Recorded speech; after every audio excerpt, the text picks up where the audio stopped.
Once upon a time in a kingdom, there was a beautiful princess named Aurora.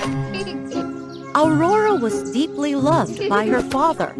He taught her archery, horse fighting, sword fighting, with the hope that when she grew up, Aurora would become a benevolent and brave successor.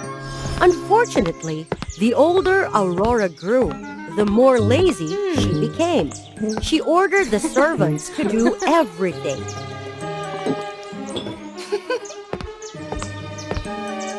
She especially liked to sleep, often arriving late or absent from important kingdom ceremonies, simply because she was asleep. One day, Aurora was sitting on a palanquin to go to the temple of the goddess Thera to attend an important rite of sacrifice in early spring. Then suddenly, she saw an amazing light in the house far away. Aurora was attracted when she saw the mysterious house, and she didn't want to go to the boring ceremony. So she thought of a way to escape without being disturbed by the guards. Stop! Stop! Go back to the palace and get me a snowflake-shaped hairpin. Without it, I wouldn't go to the ceremony. Hurry back and get it. I'll wait here. The soldiers hurried back to the palace, and Aurora quickly followed the emitting light and stopped in front of a small house. Hello, dear Princess Aurora. I have been waiting for you for a long time. I would like to introduce myself. I am Miam, a powerful witch who has the wish orb. This orb says that you always want to sleep comfortably without being woken by anyone, right? I will help you make that wish come true. You will sleep as much as you like, and when you want to wake up, just call my name 3 times. The more people I help achieve their wishes, the more powerful this orb will be. Come on, Aurora. Are you ready? Sleep as long as I want? How great! Whenever I want to wake up, I just call her name. I have nothing to lose and can sleep comfortably. Okay, this orb is so wonderful. How can I refuse? Come on, touch the orb and think of your wish. So Aurora was tricked by the witch into the world of sleep without knowing that she was a cruel person who stole people's time so that she could become younger and more beautiful.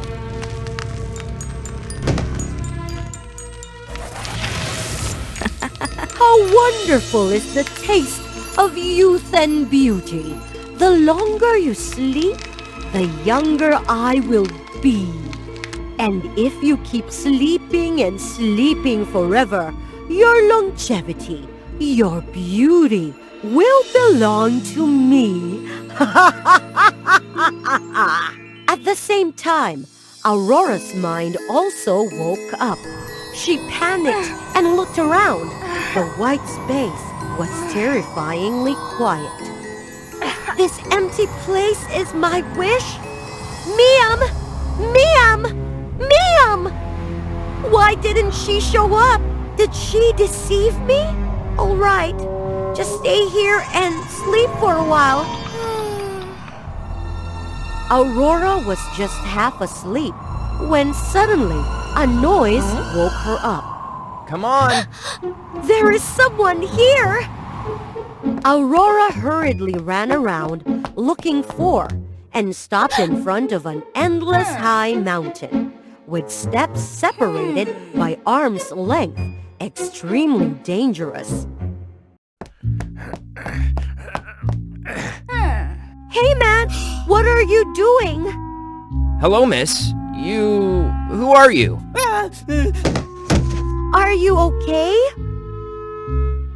It's okay, I'm used to it. Were you also tricked by the evil witch Miam into this world of sleep? Well... Poor you. But it's okay. Just past this mountain, we will reach the gate of the world of sleep, where there is a magic orb. We'll smash it and get out of here. I have to climb a mountain without seeing the top. Very tired then. It's also good to be here. You don't lose energy, and you can sleep as much as you want. You even don't have to do anything. God, do you know what will happen to us? Look! Philip reached out his hand to gently touch the white membrane around. Suddenly, the reflection of the king and queen everywhere, looking for someone to save the princess in pain and despair, appeared. Oh no! My father and my mother! When we get lost here, our loved ones will be extremely painful and worried about us. Miam will always show us their suffering so that we will be more tormented and sad, and thus she will easily absorb the power faster. Follow me, I'll show you this.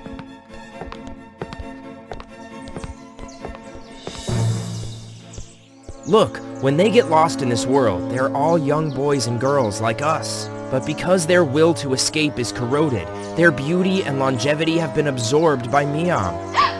If we keep procrastinating and enjoying this magical sleep, we will be just like them. Oh my god! Is that true? I'm getting old! Quick, get me out of here! Please! Okay, let's cross that mountain together. Set foot on the gate of this world.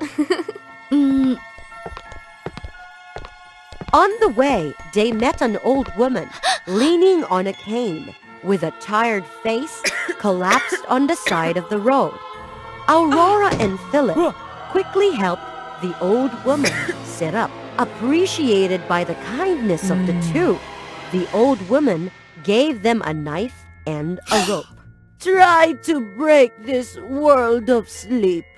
I don't have the strength to get out of here. It's all thanks to the two of you. The two bowed their heads in thanks and continued their journey. Let's start!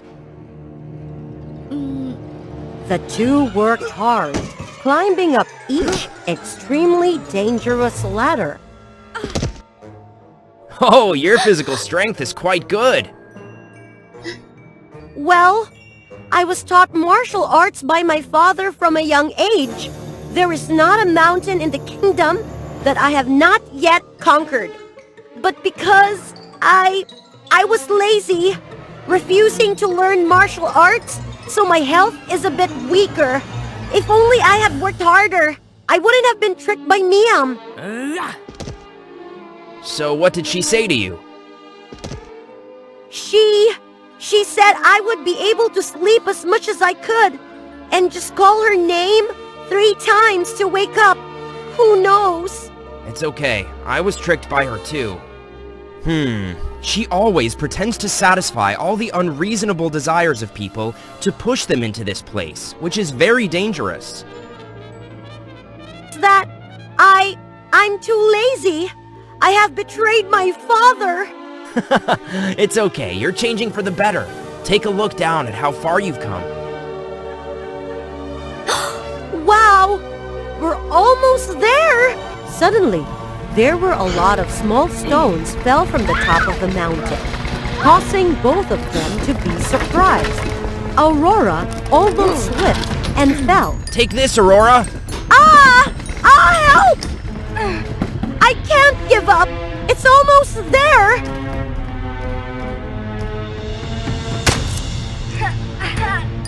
After many efforts, the two also reached the top of the mountain, where the magic orb was emitting a magical light. We nailed it!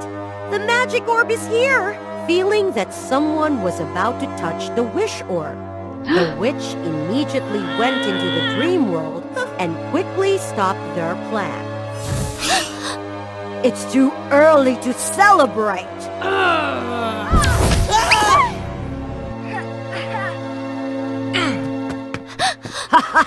Who do you think you are?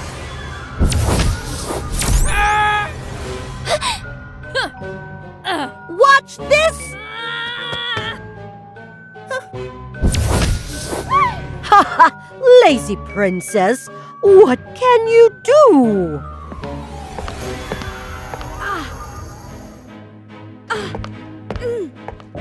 Stay in this world of sleep. You just need to rest without doing anything. No one will call you to study or practice swords. How leisurely. I won't have to do anything. Just sleep. Aurora, wake up! Don't let her charm you! Aurora was clutching her head in pain. Philip's call seemed to wake her up.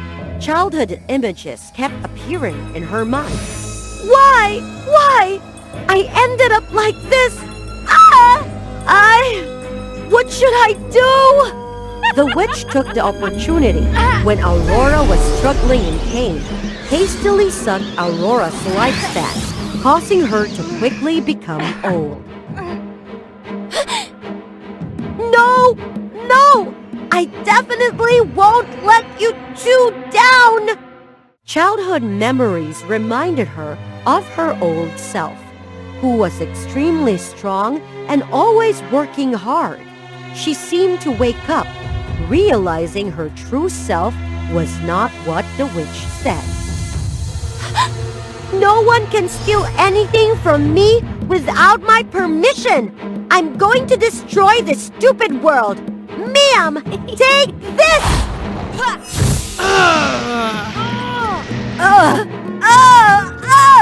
You! Philip, are you okay? I'm fine.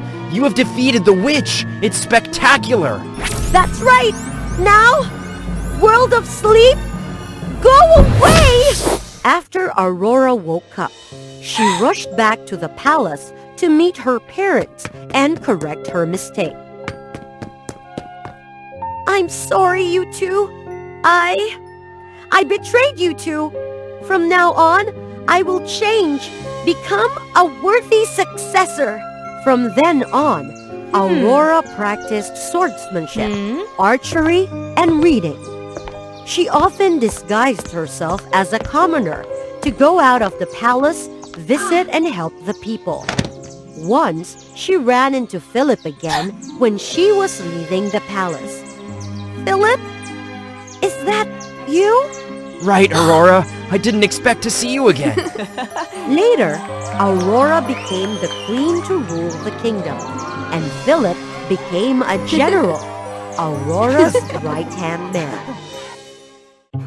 This is a timid girl who was suddenly transformed into 3 majestic gods who ruled over Mount Olympus. The beautiful goddess Aphrodite, the wise goddess of war Athena, and the bountiful goddess Persephone. Who was this fortunate lady? Nadia, come in!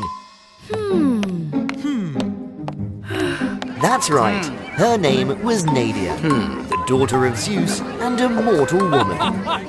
Nadia's mother passed away from a serious illness, and her dying wish was for her daughter to go to Olympus and reunite with her father. Nadia, you can do it!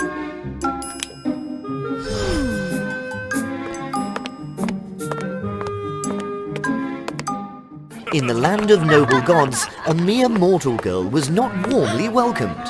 Among her talented and beautiful sisters, she felt like an invisible presence at her own welcoming feast. Oh, adorable, Nadia. I heard you inherited the power of lightning. Let's see what you've got. I can't. She possessed a portion of her father's power, but she had never wielded it before. Everyone knew that Hera's purpose was just to embarrass her. Give it a try. Under the pressure of everyone, Nadia reluctantly tried to summon her lightning power. The demigod girl couldn't control the power, and chaos ensued at the feast. It wasn't until Zeus intervened that the destructive power was halted. That's enough. Quickly, bring the mirror illusion here. Nadia didn't know that her humiliation was just beginning. As per Olympus's tradition, each princess had to step into the mirror illusion and find her own crown. The other princesses were already making progress on their quests.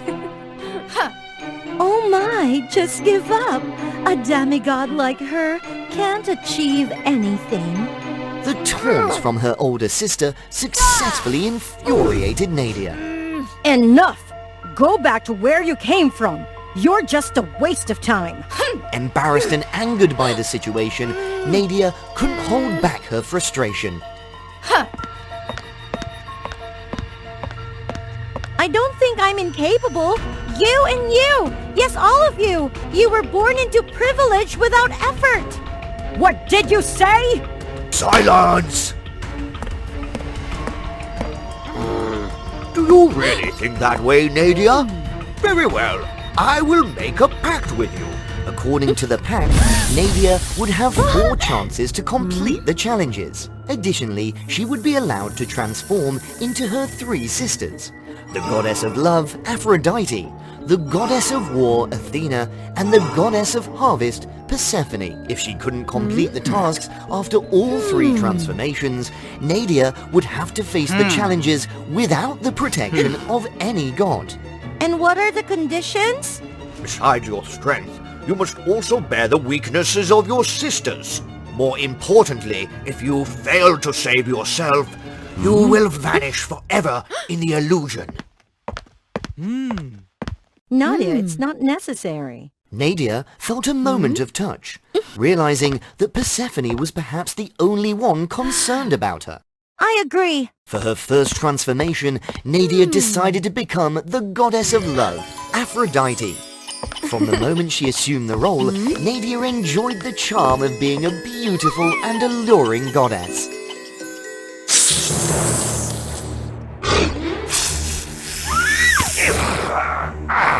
She met Leo, a kind forest deity, who was instantly captivated by her. They went on sweet dates, and for the first time, Nadia boldly used her powers, creating a dazzling rain of light that left Leo in awe. Listening to Nadia's story, the kind forest deity immediately offered to help.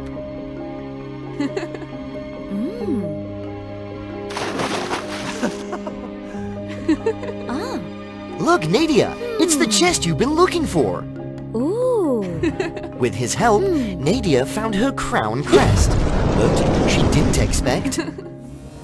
Ha ha ha! I've been waiting for this day, you foolish girl. It turned out that Leo was a deceitful monster who coveted the power of the crown but couldn't open the chest himself. Taking advantage of Aphrodite's innocent love, he deceived Nadia.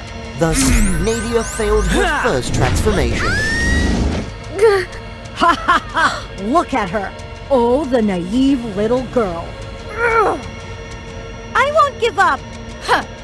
For her second transformation, Nadia became the goddess of wisdom and war, Athena.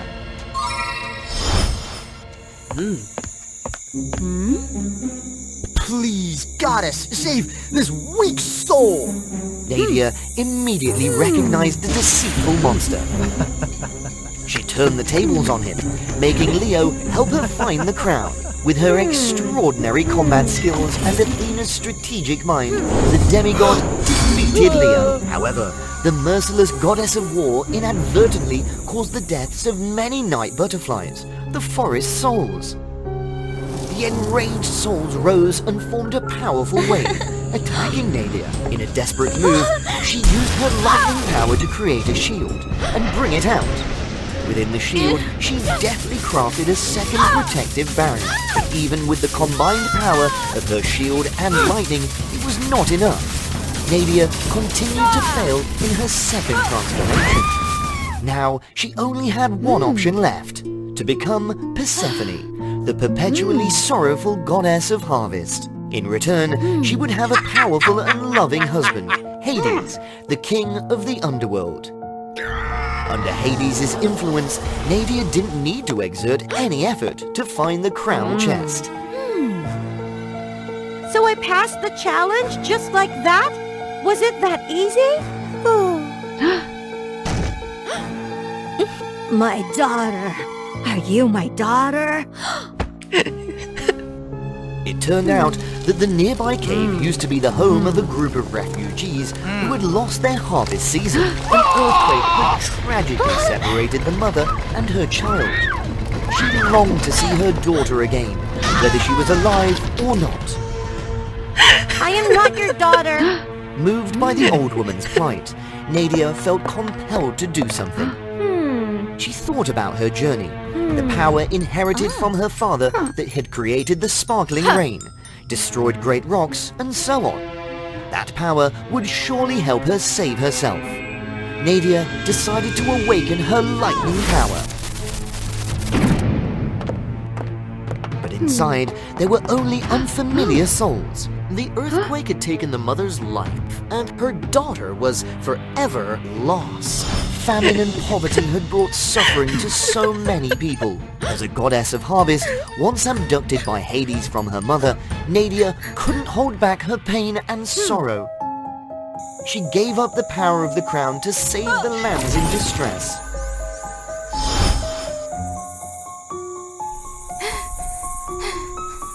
So it's over. Nadia was now left with one final choice: to be herself, a demigod with no divine protection. With her past experiences in mind, she didn't fall for Leo's tricks. As Leo saw his plan backfiring, his true face was revealed. Nadia fought back with her lightning power. Yet, victory seemed out of reach. You gods have only so much power, right? Oh no, you demigods! Taste the revenge of the demigod!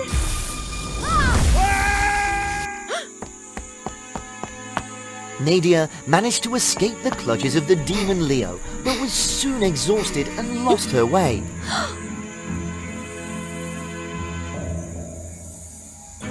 Hey girl, you're looking for the box containing the crown, right? We can help you. Just help us defeat Leo. But it was difficult for me to escape from him.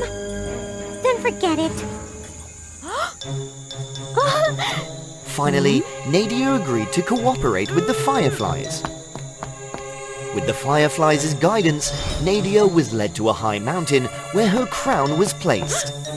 However, Leo had followed the light and arrived ahead of her. Come here, don't be afraid. Help me open this chest. Just open it. Then you can transform into any of your sisters, and I can help you with that. Really? In the pitch dark night, Nadia, in a trance, followed Leo's instructions. At this critical moment, Nadia suddenly remembered her poor mother, who raised her with great effort. She also thought of her newly met sisters. Aphrodite, alluring but easily deceived.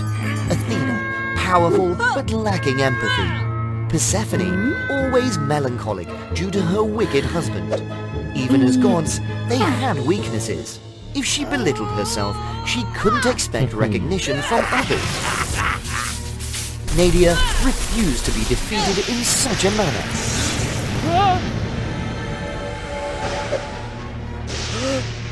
Don't you dare take my crown! She was determined to keep her promise to the Fireflies. No! No! The atmosphere at Mount Olympus grew tense. Nonsense! Zeus's unintentional display of power caused the sound from the feast to enter the illusion. I expected it to live longer. So weak. You're weak, not me! Nadia, I won't give up! As she saw the swarm of night butterfly chasing Firefly's light, she came up with a plan. Nadia closed her eyes, recalling her journey. The strength of her father passed down to her, which allowed her to create sparkling rain and form a shield of lightning, even destroying giant boulders. That power, combined with her unwavering determination, caused her to emit a radiant glow in the dark. The gods believed that she couldn't return.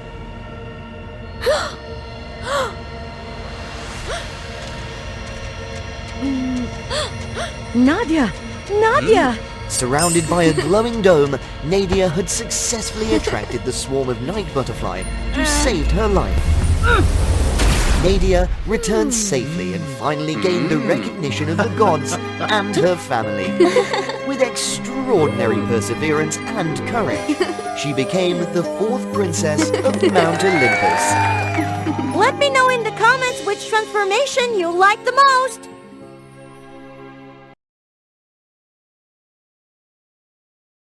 Today, we will tell you a story about the life of a princess named Elmira from Ione Kingdom. Elmira Princess, would you mind bringing me this cake to the afternoon tea party of other princesses? I can see you have nothing to do now. You heard it right. That girl was Princess Elmira, a slave princess. Elmira was the youngest princess of a small and peaceful kingdom named Ione, which owned lots of grand gold mines. That's also the reason why other powerful kingdoms always aimed at Ione. For the kingdom not being in chaos, the king of Ione had to connect with Masha, the most powerful kingdom at that time. According to the contract, annually, Ione had to tribute a large amount of gold to Masha. However, that's not a thing with the king of Ione. But what made him worry was that he had to let one of his princesses go to Masha for not breaking the contract and fight against them. Although she was thought to be nurtured to strengthen the relationship between the two kingdoms, she was actually a hostage for them. No one wanted to sacrifice their life, so they all gave that responsibility to the kind youngest princess Elmira. Things kept going. She was grown up by the despise of the princess and the princesses of Masha. Oh look, who's bringing cake to us? The servants are so lazy. How dare them command Ione Princess? But I guess Elmira won't be offended, right? Because she even has to be grateful to our kingdom, because we are now protecting the little Ione. Elmira soon get used to it. She was always mocked and bullied by Masha princesses. For the peace of Ione Kingdom, she could only be patient and bear all of those things. Elmira had only one friend, a little cat named Kitty, but he always went out to discover the world when he had the chance. Kitty, where are you? It's dinner time. I prepared your favorite food. Suddenly, a loud noise resounded, grabbing Elmira's attention. When she got there, she saw her cat was being grabbed by Prince Basil. Like a flash, she rushed there and took her cat back. She was thought to be punished by that disrespectful action, but he left without saying anything. Blood? Kitty, you are wounded. What did that cruel man do to you? Thank God it's not Kitty's blood. Is there any way this is Basil's blood? He was wounded while saving Kitty? No way! A cruel man like him will never care about anyone. Don't mention about a cat. The next day, Masha Kingdom welcomed a really beautiful princess from Ixtal Kingdom named Dulcie. Different from Elmira, she went there as the fiancée of Prince Basil. More surprisingly, Dulcie chose Elmira to be the one who stayed by her side. Even Elmira didn't want to, she couldn't deny. However, thanks to that, Elmira had a better life. That's the only good thing. How do you feel about this room? Thank you for giving me a good place like this, and even new clothes. But I still don't understand why you chose me. I only help you get things you're deserved. You and I are princesses. We have to come here just for our kingdom's peace. Now you only need to stay by my side and befriend with me. That's okay. You don't have to work hard or be despised by others. One night, Elmira suddenly saw a strange light coming from Dulcie's room. Being curious, she decided to find out what that light is. Elmira saw Dulcie was trying to create a potion from her magic. At that time, Dulcie also realized the appearance of Elmira. You came? You deliberately waited for me? What are those things? What do you intend to do with them? Dulcie calmly told her story to Almira. Turned out she wasn't a princess, but an orphan who had been raised and trained to be a strong magician by the king. Then, she helped the king complete the missions that he had given her. That time, her mission was to finish Basil. Isn't that Basil is the most talented prince of the kingdom? He helped the king expand much of territory. Moreover, Basil is his son? Why, maybe the king also considers him a tool. Recently, he feels that the evasion is nonsense, so he refused the king so many times, so the king felt that Basil would be a threat to him. But why do you tell me all of those things? What will happen if I tell it to anyone else? No one believes a slave princess other than a fiancé of Basil, and I need you to complete this task. Why do I have to help you? You still want to come back to Ione. That's the thing, Almira always desired, but she knew that it's really difficult to do that. And the chance was right in front of her, and she didn't want to lose it. As Dulcie's plan, on the wedding day, Almira was the only one who was allowed to enter their room to prepare anything. Almira would put the potion that Dulcie gave her to the wine, and it will make Basil lose his strength in a short time. Then hide his sacred sword away. That was the thing that made him undefeated in every battle. After arranging everything, Almira felt really worried. She immediately went to find her cat, hoping that it would help her to remain calm. You look much better. Your name is Kitty, right? You have to know yourself. The higher you climb, the more painful you will get when falling down. Basil? So last time for saving Kitty, he was wounded, really? You want to stay here and look at me for the whole night? I don't mean to harm this little creature. I didn't mean. Thank you for saving Kitty before. Do you want to come back to Ione? Yes, of course. If you want it, you can go back tomorrow. I will arrange a wagon to get you back home safely. How about the contract between the two kingdoms? What are you going to do with Ione? Rest assured, Masha will still protect Ione, provided that your kingdom won't break the contract. Isn't that you always wanted to conquer that whole world? Why can't you easily let me go like that? What is your ambition? I don't want to invade anywhere. Everyone has the rights to live happily. It's just, I don't want to disobey my father king. This wedding with Princess Dulcie was also because father wanted to strengthen his power. In exchange, I won't have to conquer anywhere. And then Basil left, leaving Almira there with many thoughts. Is there any way that he isn't bad as I thought? From the first day I came here, indeed, he has been the only one who hasn't despised me at all. Oh no! Then I just did a stupid thing! Almira quickly ran to Basil's room to prevent Dulcie's plan. Because she hadn't had any reason to enter their room, so the guards blocked her.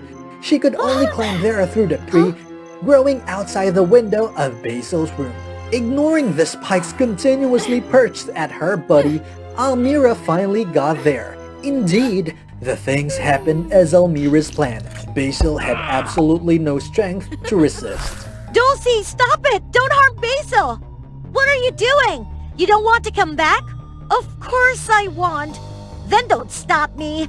We're all taken advantage by the king to serve for his greed. One day, you will be like Basil. The king grew me up. I will never betray him. If you still want to prevent me, I will also never let you off. Meanwhile, Basil gradually recovered, and he could take back a little of his strength. He quickly blew away Dulcie's spellbook and controlled her. Knowing that he couldn't stay at the palace anymore, Basil immediately pulled Almira away. However, the king suddenly appeared and blocked them, not letting them to understand what was happening. The king suddenly turned into a scary devil. Turned out, the king had been harmed by that devil for so long, and the devil took his position for years.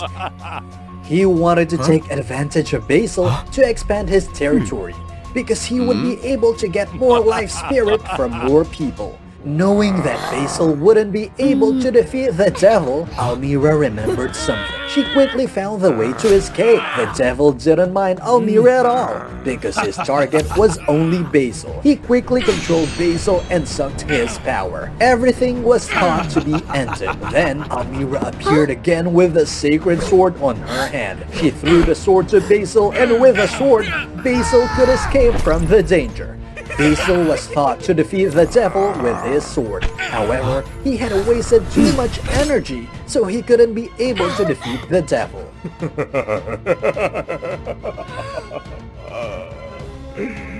Human is so stupid. You don't know that I absorbed all of your parents' life spirit, and then you grew up as a tool. But you were still loyal and blindly worked for me. Then after finishing you, there will be another one to replace you and help me open the territory. And this will include your beautiful Ione, Almira.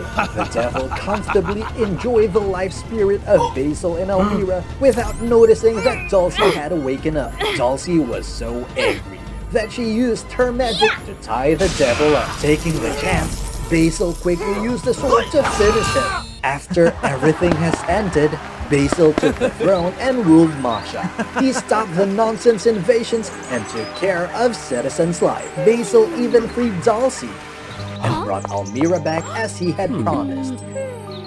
A year later, a large wagon stopped by the gate of Ione Palaces. That was Basil. He had went there to propose to Almira, the kind and brave princess who had helped him in difficulties. Once upon a time, there was an era believed to be the golden age of pirates. Most of them shared a common goal, that was the One Piece treasure. Because there was a rumor that One Piece treasure was so grand that it could help its owner rule the world. The most famous pirate crew that time was known as the Straw Hat Pirates. The crew consisted of former infamous pirates who refused to bow to anyone, except for Gold Roger, their great captain. He had an only granddaughter named Nami. He wanted her to become strong so that one day she could take command of his ship. In contrast to his expectation, she was only interested in discovering the strange and mysterious creatures. One day, Gold Roger suddenly experienced a severe abdominal pain. Despite their efforts, the ship's conditions and the available medicine were not enough to cure him. Now, our only hope is to bring the captain to the mainland for treatment. Although very concerned about the ship, but he had no other choice, so he left Nami to take care of the ship during his absence. Just as he had thought, none of the crew members wanted to listen to Nami. They partied and indulged all day, refusing to train, even when she tried to advise them. Things kept going like that, and not a single crew member was sober enough to watch the ship. Even the helmsman was not an exception. Nami had to watch the ship herself while waiting for them to sober up. Suddenly, a pure and clear voice came from nowhere. Having not enough time to understand what was happening, the ship suddenly changed course and entered a foggy area. It's not good. Is that the voice of Sea Witch? That species used their singing to enchant men and make them jump off the ship so they could drain their life force. Nami had no choice but to use ropes to bind them all together. When she had tied up all the crew members, the ship suddenly collided with an underwater rock. The fog gradually cleared, and the creature called Sea Witch appeared right in front of her. Seeing that their singing hadn't worked anymore, they went into a frenzy and attacked the ship. There were too many of them, and Nami knew she couldn't fight them alone. She quickly cut the mainsail, and it fell, covering them all. Unable to escape from the heavy sail, they screamed loudly, creating a really powerful wave. Nami immediately took advantage of it to help the ship out of the underwater rock. The next morning, when waking up and seeing themselves being bound, the crew members were so angry. Nami, did you play tricks on us? If you thought it would make us submit, you're totally wrong. The only reason we haven't thrown you overboard is because you're Gold Roger's granddaughter. Nami, still feeling exhausted, didn't bother explaining anything to them. At that moment, the crew realized they had drifted to a strange island. Let's get out and see what we found. Unbelievable! It's an island that hasn't appeared on the map. It's a new discovered island. Let's flip this island over. Quickly! Hold on! We should be careful because... Ignoring what she said, they excitedly move on to discover the new island. They were greeted by a type of fruit that was extremely attractive and emitted a seductive fragrance. One crew member took the risk to taste a piece of it. After a while, nothing happened. Then they excitedly devoured the rest of the fruit. Suddenly, Nami realized something wrong with this kind of fruit. That kind of fruit? It looks very similar to the fruit of the flower nymph. Huh? No! Everyone stop eating them! However, it's too late. They all turned to look at her. Anyone who had eaten the fruit of the flower nymph was now under its control and being manipulated. Surprisingly, Kaido rushed there to help Nami. This left her greatly surprised, since Kaido was one of the people who had vehemently opposed her taking command. It turned out that Kaido had unintentionally noticed some strange scratches on the ship's side, and with years of experience dealing with sea creatures, he had a hunch that Nami had saved them from the sea witch. What do you want me to do now? Try to find a way to tie them and help me go get the antidote from the flower nymph's core.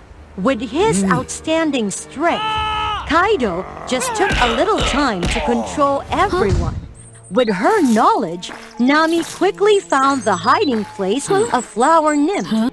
Without a puppeteer to control it, the Flower Nymph could only weakly resist. But its resistance was nothing compared to Kaido's strength. It was forced to give up the antidote flower. Wait, I think it still has some ambitions. These flower nymphs are very cunning, and they won't surrender that easily. It's all right. She has nothing to resist with. Then Kaido went there to obtain the antidote from the flower's nymph. Unexpectedly, the flower nymph struck with a sharp thorn, poisoning Kaido. He was gradually soaked in the toxic substance and subsequently fell completely under the control of the flower nymph. Nami's strength was insignificant against Kaido, and she was helplessly thrown aside. At that moment, she could do nothing more. She then felt immense regret for not listening to Gold Roger's advice to train herself. And then she couldn't protect her crew members. Surprisingly, Kaido stopped attacking Nami. Where did you get this knife? Give it back to me! Speak quickly. What did you do to Gold Roger? You know my grandfather? You are truly his granddaughter? No wonder you reminded me of him. Did he come with you? He's currently cured on the mainland. What happened between you and my grandfather?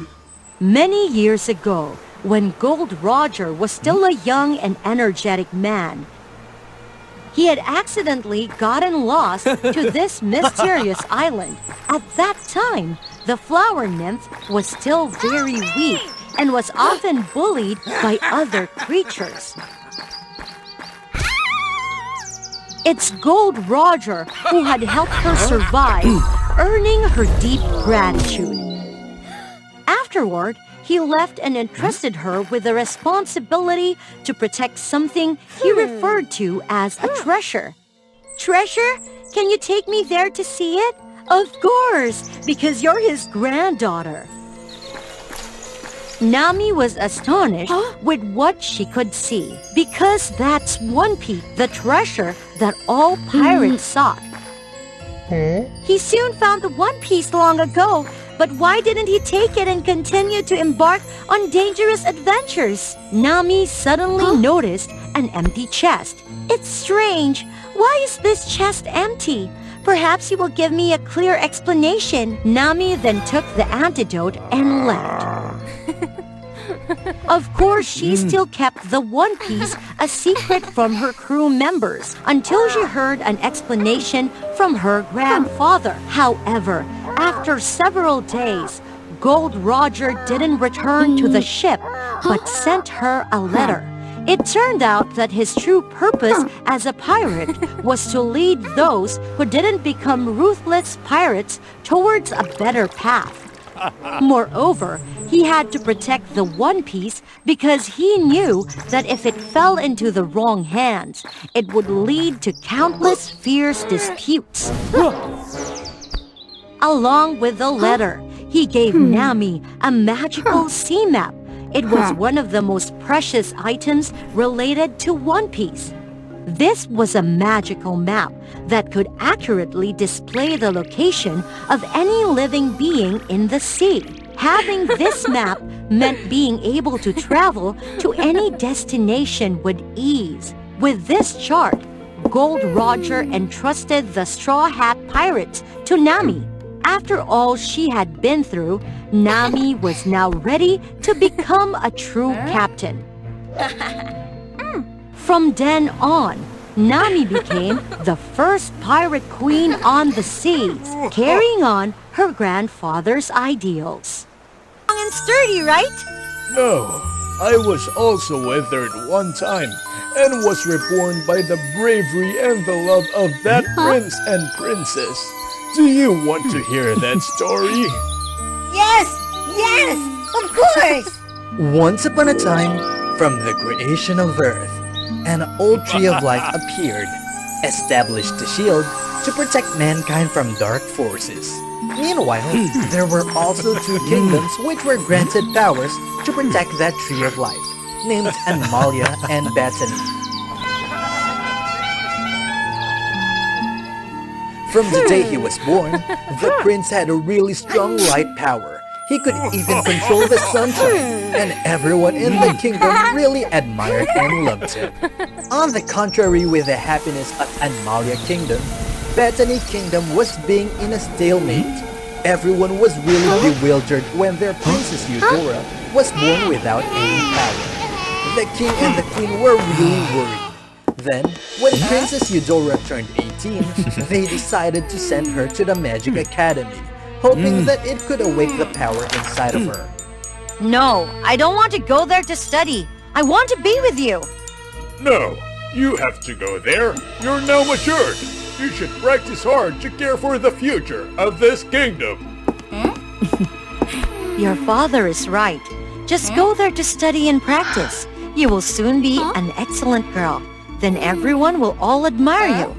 If so, I will listen to you. I will try my best to make you all proud and make everyone admire me.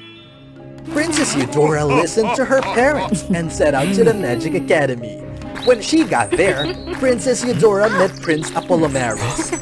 Hello, I'm Eudora, the Princess of Bethany Kingdom. Nice to meet you.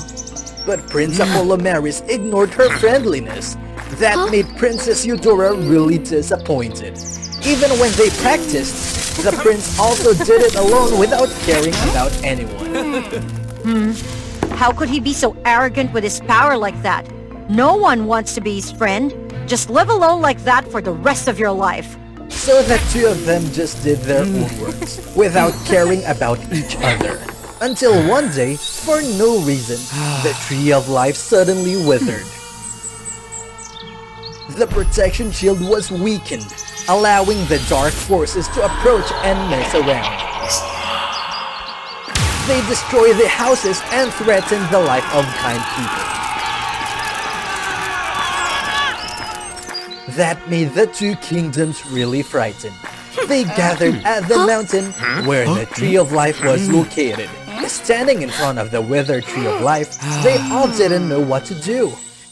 Then, Princess Eudora came closer and put her hand on the tree. Just go to that faraway desert where the magical grail reigned. The dropping water will revive all the things. Please let me go there to find the Holy Grail to save everyone. Eudora, you're such a brave girl. It's really good, but you don't have any power. So let my son go with you to protect you and be your companion. Do you agree, Apollinaris? Yes, I promise to protect Eudora and bring the magical grail back. Eudora was really surprised because she thought that the prince would never agree.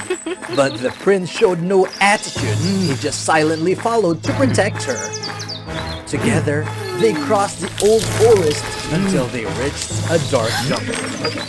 They were suddenly attacked by the carnivorous plants. They ran away in frightened, and the prince accidentally got injured by one of those plants. The princess worriedly stood in front of the prince to cover him before the dangerous carnivorous plants. Her hand slightly touched the prince's hand. That made his heart jump a beat. They were surrounded by the carnivorous plants. Then, a plant rushed there to attack the princess. The prince then hugged the princess so tight to cover her. By his practiced response, he raised his hand to dodge. A light power came out. The carnivorous plant moved back in fear. Then, the prince realized that the carnivorous plants were afraid of the light.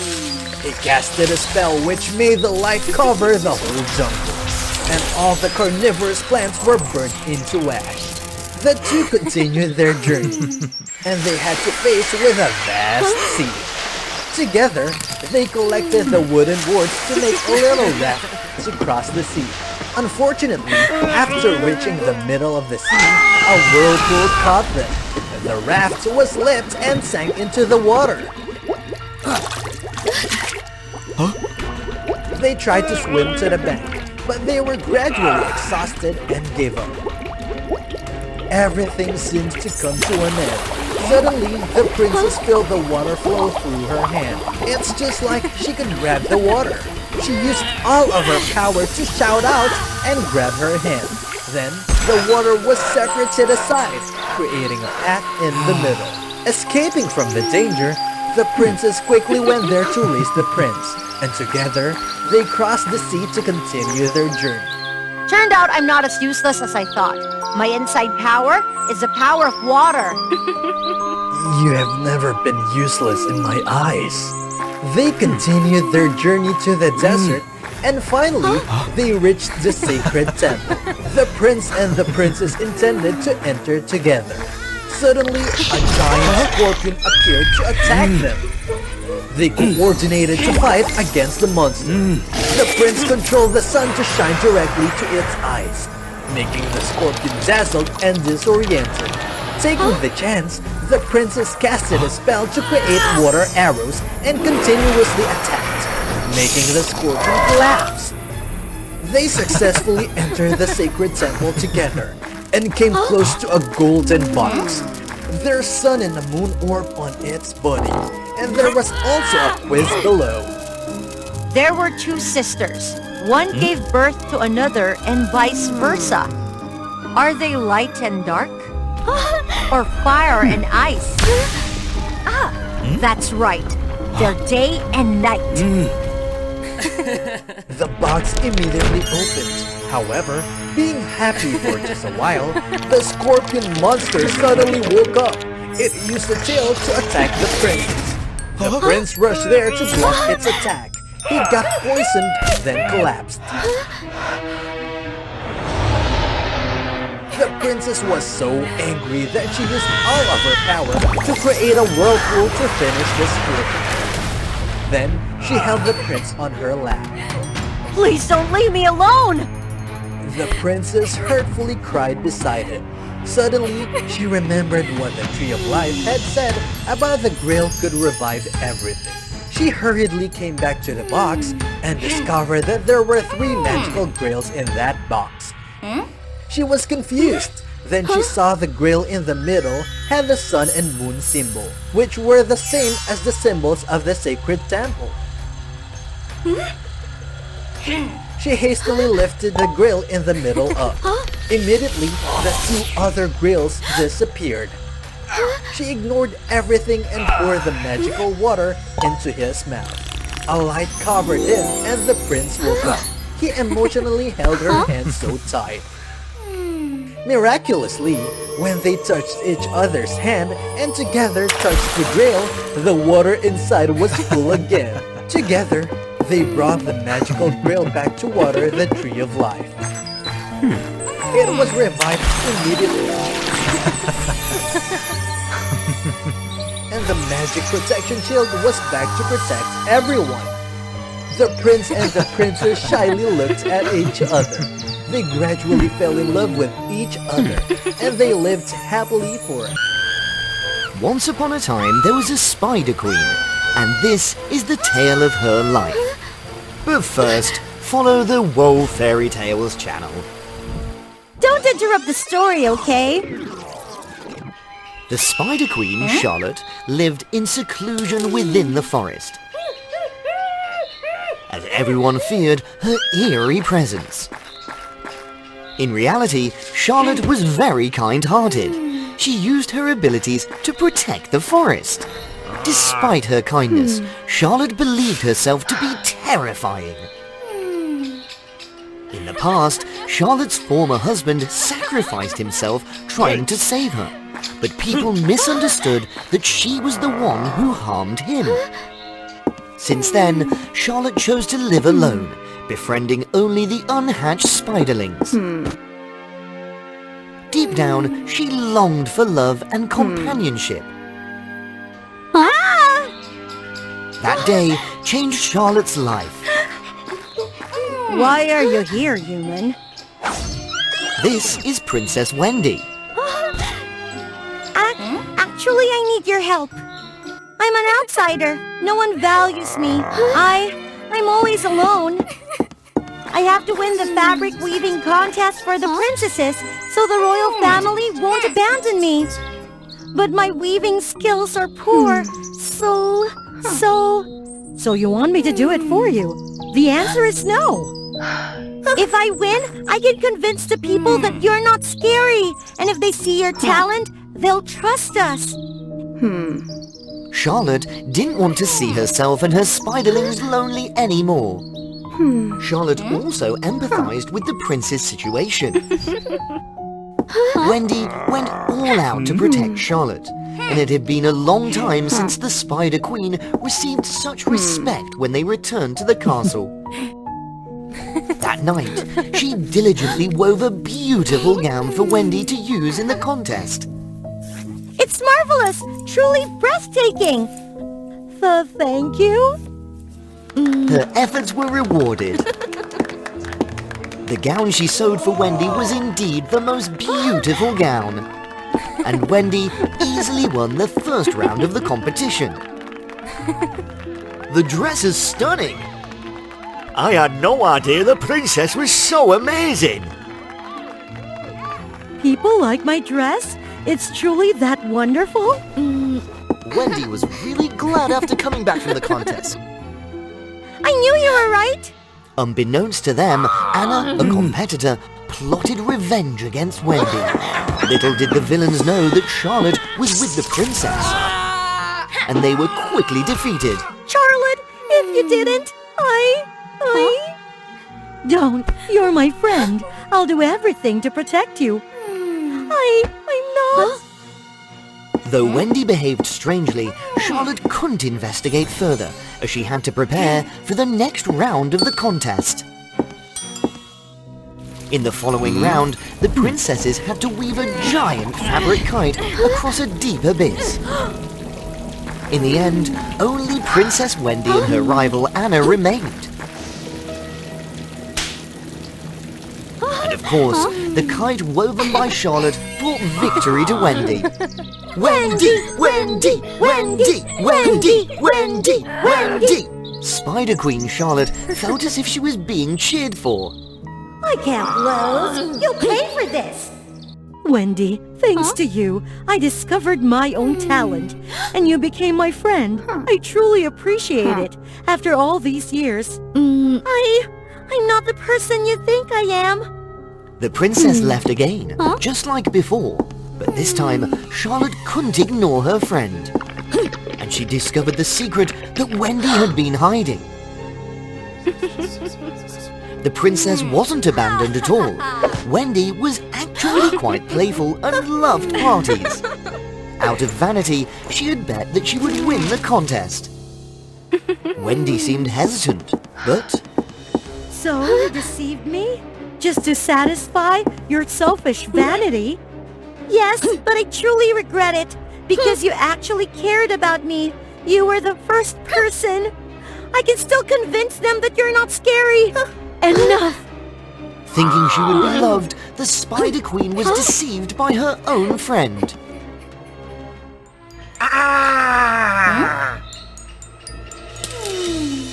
Just when it seemed the Spider Queen would go back to her old life, another twist occurred. You attacked us that night. Why did you do it? Speak! Charlotte had discovered that Anna had sent her henchmen to harm her, and Wendy for revenge. It can't be! But no matter what, she couldn't abandon her friend. What's now? The final round of the contest was taking place, and the Spider Queen arrived just in time as Wendy began her performance. Wendy had to weave a fabric bridge across the deep chasm and dance on it. How can Wendy weave the bridge? Seeing the scratches on Wendy's hands, Charlotte understood everything. I must complete the final challenge. Only Charlotte is my friend. I can't let her down. Wendy, you've done it. You've changed. However, Charlotte had forgotten about Anna, who had sabotaged the fabric bridge and the safety net below. The bridge couldn't bear Wendy's weight. And we come back to the starting point of the story. Wendy was too far away, and Charlotte tried her best but couldn't reach her. With quick thinking, she shot a spider silk from afar and wove a web to save Wendy. But Charlotte couldn't save herself. Charlotte! Charlotte! People rushed down the chasm upon witnessing the incident. Charlotte, don't go! Thank you for being my friend. You made me realize how amazing I am. In the end, Charlotte achieved her wish, understanding that opening her heart was the key to love. Anna was caught for her crimes. Witnessing Charlotte's actions, people completely changed their perception of spiders. Wendy decided to adopt Charlotte's newly hatched spiderlings, and noticed one that resembled her old friend. Stop that prank immediately. Yes, that castle is the dwelling place of the spirits. There you go, being strict again, Frost. The owner of the castle, as well as the cold and strict steward, is the witch Luna. Frost's life depends on the owner, and if he goes against what the owner asks, Frost will be punished. Before Luna, Frost served many generations of owners, but they all shared one common trait, the passion for power, which eventually led to their downfall at the hands of authority. One day, Luna suddenly disappeared and never returned. Until the castle received a new owner, Frost had to continue guarding and protecting the castle. Without the breath of its owner, the castle was already eerie. And now it was even colder, with all the creatures frozen in place. Then, one day, with his sharp ears, Frost heard the incessant crying of a child. The crying was getting louder, and Frost couldn't bear it. So, he had to search for its owner.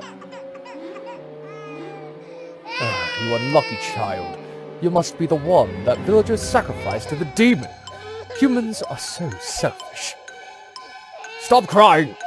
Do you believe I would...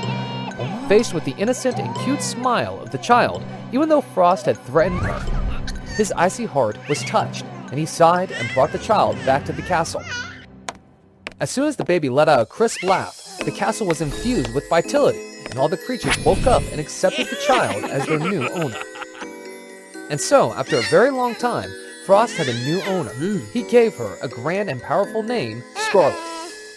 Scarlet grew more mischievous and cunning as she got older. She was always curious about her identity and the appearance of the steward by her side at all times.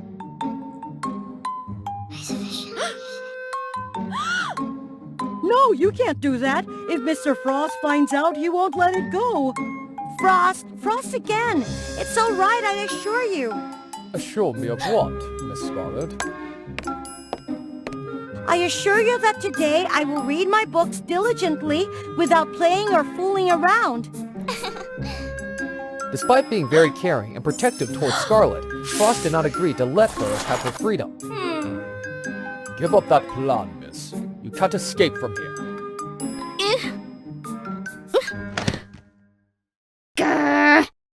Aren't I the mistress? My request is to leave. I want to know the source of my origin.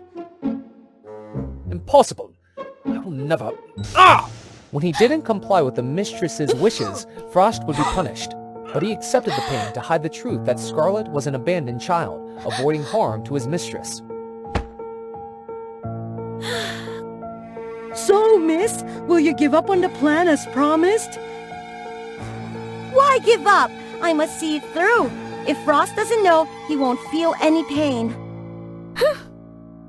Every day, Scarlet secretly investigated different rooms in the castle, believing that one of them would help her learn about her identity.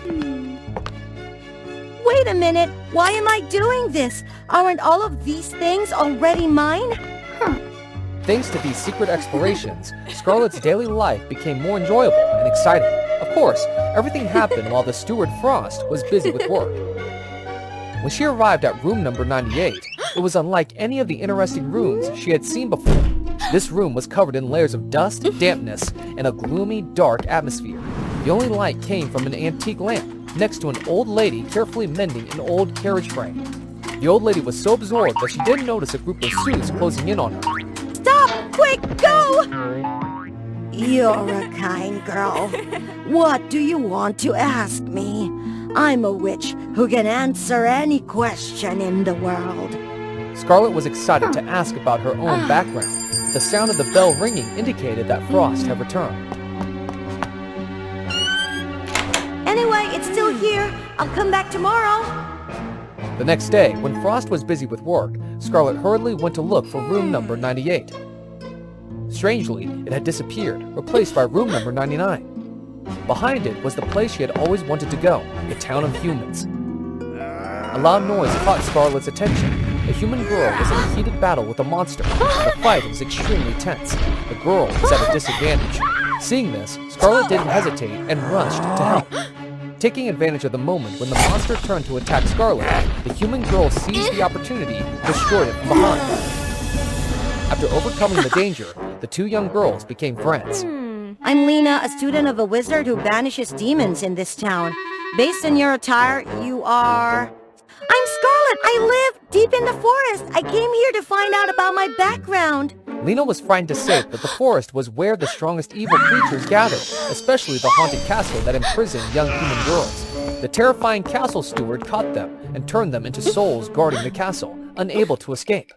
So if you know anything about Frost, please tell me so that my master and I can defeat him. Scarlet felt there were many suspicious points in Lena's words, so she absolutely did not believe her. To clarify Lena's lying motive, Scarlet brought her back, but turned the doorknob to room 98 of the old woman who knows everything. Oh, the kind girl has returned. So tell me, what do you want to ask? Scarlet used this opportunity to ask about the truth behind the story that Lena told, why she falsely accused Frost.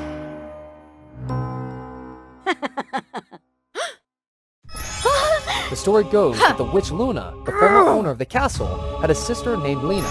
As Luna did well, she became the owner of the wealthy and dark castle, while Lena, with her bad nature, lived in poverty.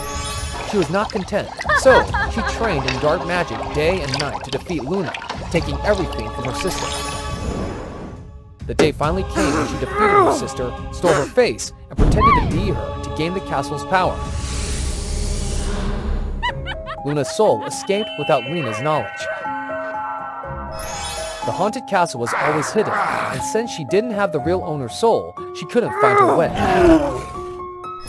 Up until today, she met Scarlet, who decided to take advantage of her to return to the haunted castle.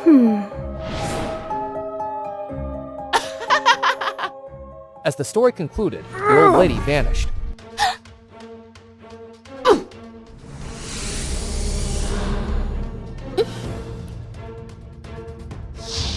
Oh, listen to this imposter! I'm not easy to bully! It was the castle owner's bell, and Scarlet used to set traps and catch Lena. Lena launched an attack on Scarlet, but luckily, the necklace she wore protected her life. Now let's see who will become the owner of the castle. Frost was about to rush to protect Miss Scarlet when she saw the intruder's face. Frost, it's me. Luna? Scarlet told Frost the story she knew in full. But she really smells like Luna. Right! I'm the master of all of you. Come back to me quickly. Hey! Remember this? I'm the master of all of you now, got it? Both owners became angry and turned to Frost, the most worthy servant. If I recall correctly, if you don't obey the master's orders, you will be punished. Isn't that right, Frost? Quick! Destroy her now! Since Luna, Frost's former owner, also existed within Lena's body, disobeying her caused Frost unbelievable physical and mental pain. Stop it right now! Frost is not an object for you to abuse and manipulate like that! Do I like to do that? What can you do? Can you even set him free? Are you crazy?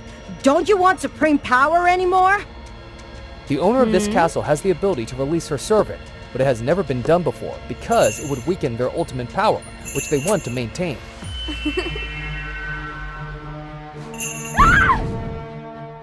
Oh, mighty and dark castle! In the name of the castle's owner, I declare that from now on, Frost will be free! He will not be subject to anyone's orders!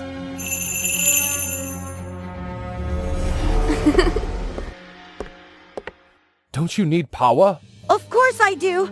Everyone is greedy, but your safety is more important. That's what we hoped for. Oh, I almost forgot. Congratulations, Prince Frost. The final curse has been lifted. As the beam of light created by the fairies swept through, it breathed life into the castle. Even the souls transformed into living beings. From weariness and gloominess, the castle suddenly lit up with a miraculous glow. What's more, Scarlet gained Luna's memories. It turned out that Luna's soul had merged with Scarlet's because she used to wear a necklace that concealed the truth.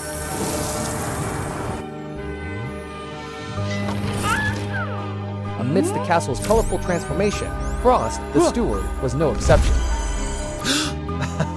Formerly a prince and owner of this castle, his arrogant nature inadvertently led to his punishment by a fairy who made him serve others as a steward. Finally, a voluntary owner has freed you, my dear Frost. All thanks to you, Scarlet. Oh, wait, Luna, I mean. No way! I will always be your mischievous Scarlet, giving you a headache. Do you hear that? That sacred word. Welcome to Barbie Land, the only place with a single standard of beauty. And only one Barbie could meet all those standards perfectly.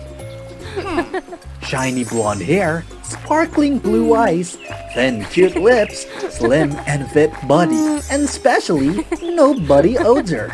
Her name was Barbie, of course, because that was the common name for all the Barbie dolls living here. Hello, Barbie. Hello, Barbie. Hello, Barbie! Hello, Barbie. Hello, Barbie. And hello, Barbie. Here, there was only one boy named Ken. His job was to help Barbie with everything. Hello, Ken. Hello, Barbie. Nice to see you again. Barbie still had a very close friend who was very knowledgeable about fashion. However, she did not want to conform to the beauty standards set here, so not many people wanted to be close to her outside of Barbie. Today I have bought a lot of clothes. Can you help me choose a suitable outfit for the upcoming key ceremony? Of course, Barbie. I don't understand why everyone wants to organize an annual key giving ceremony. Well, every year you always receive an absolute majority of votes. That is a tradition of Barbieland, honey. That key is very important to us. We need it in order to activate the energy of Barbieland. That's right. If one day the key goes missing, Barbieland will be in danger. Hey, Barbie, try on these outfits.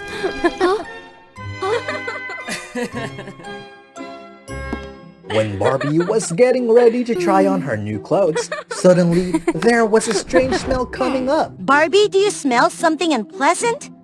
Yes, it smells like dead fish. Then, the two of them became extremely panicked when they realized that a foul odor was coming from the beautiful feet of Barbie. Oh my goodness! Barbie! How could this happen? No Barbie has ever had a bad smell on their body before. I'm panicking here. What should I do? The key ceremony is only a few days away. Everyone won't like me anymore. They will avoid me. For now, don't let anyone know about this, including Ken. I will find a way to help you, because no one has ever experienced something like this. So it may take some time, but there might be a solution. But, Barbie, calm down. Everything will be fine, I promise.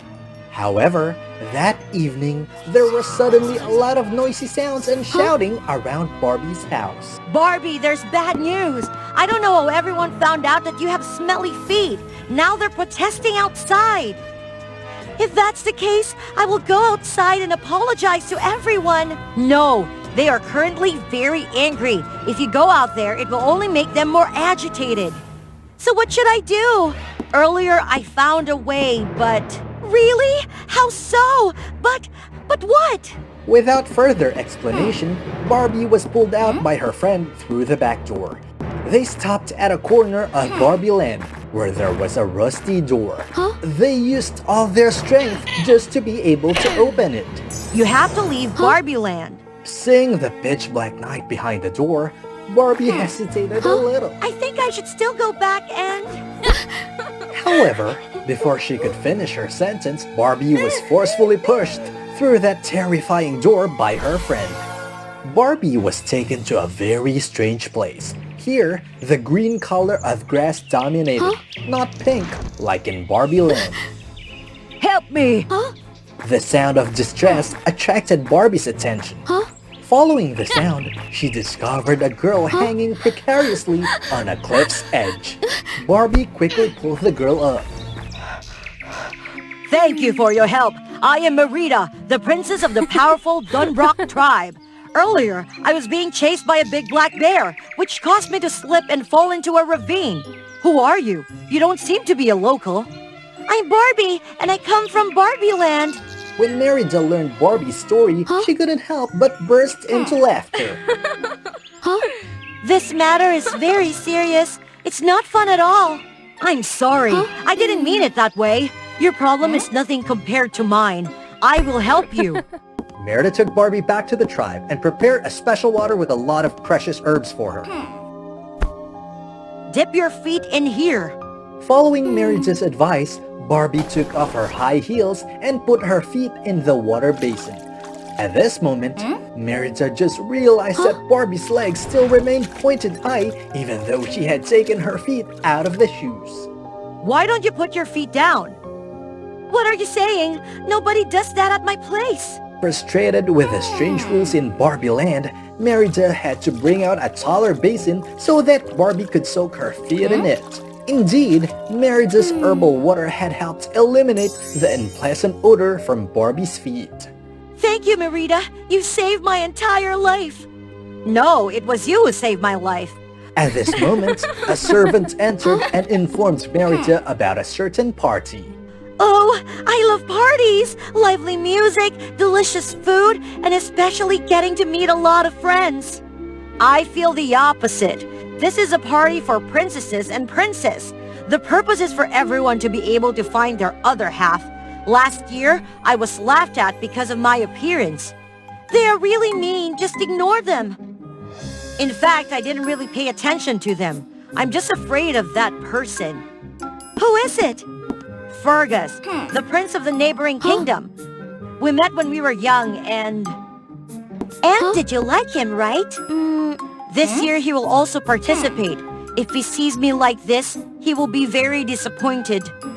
Oh, I see. Merida, how about this time? Let me help you out. With the help of Barbie, the next day, Merida appeared with a completely new and incredibly glamorous appearance at the party. She attracted the attention of all the princes there. However, Prince Fergus didn't care about her at all. Suddenly, a glass of water was thrown directly into Merida's face, causing her makeup to wash away. That water cup was from an evil princess, jealous of Merida when she saw her being surrounded by many people. Seeing the unpleasant appearance of Merida, the princes surrounding her quickly rushed to find another place. Feeling extremely embarrassed, Merida immediately ran out of the party. Later, Barbie found Merida sitting sadly by a river. When Barbie was about to comfort again, suddenly a large bear appeared growling ferociously. It began to charge and attack the two people. Barbie, run quickly! However, because of the high-heeled shoes, Barbie could not run quickly. Take off your shoes and put your feet down to run faster. No one does that where I am. This is not Barbie land, or do you want to be inside the belly of that bear? Hearing that, Barbie immediately followed Merida's instructions. When Barbie's feet were set free, she immediately speeded up and zoomed away. Running for a while, both were chased by a bear, pushing them towards the foot of a mountain. Knowing that there was no way to escape, Merida had to take a risk and fight with it. She picked up a piece of wood, then she did muscle up, causing her tight dress to tear. However, her strength could not be compared to that of a large wild bear. It seemed that both had to endure a cruel fate when an arrow flew quickly in front of the bear's face, making it stop. That's Fergus, the prince that Merida always remembered. He drew out a sharp, powerful sword and rushed to fight against the fierce bear. Just after a few strokes, the prince was able to defeat it. It turned out that this time, Fergus came here to propose to Merida, the brave princess who had once helped him escape danger when he was little. Since then, he vowed to become strong so that he could protect her in the future. At the party, he didn't pay attention to Merida because he was too busy searching for messy hair that he always longed to remember. When Merida found out the truth, she was extremely happy. But suddenly, she remembered her appearance and felt a little nervous. But our outward appearance is not as beautiful and glamorous as the other princesses. You are the most beautiful person I have ever met. Your face, your hair, your brave and kind heart all make me tremble with excitement. So, Merida's love story finally had a happy ending in an unexpected way. After Merida's wedding, Barbie had to quickly return to Barbie Land. When she returned to the room, Barbie saw her close friend also being here. Barbie, I'm back! And you were right. There is indeed a cure for me out there. There is still time for the key ceremony, so please hurry and help me get ready. At that moment, Barbie suddenly realized that something was not right. Why are you dressed and made up like me? I am so worried that you won't be able to come back in time, so I'm planning to temporarily pretend to be you to receive the key and then wait for you to return to give it back. You are truly my best friend, Barbie. Now that I'm back, you don't have to go through any more trouble.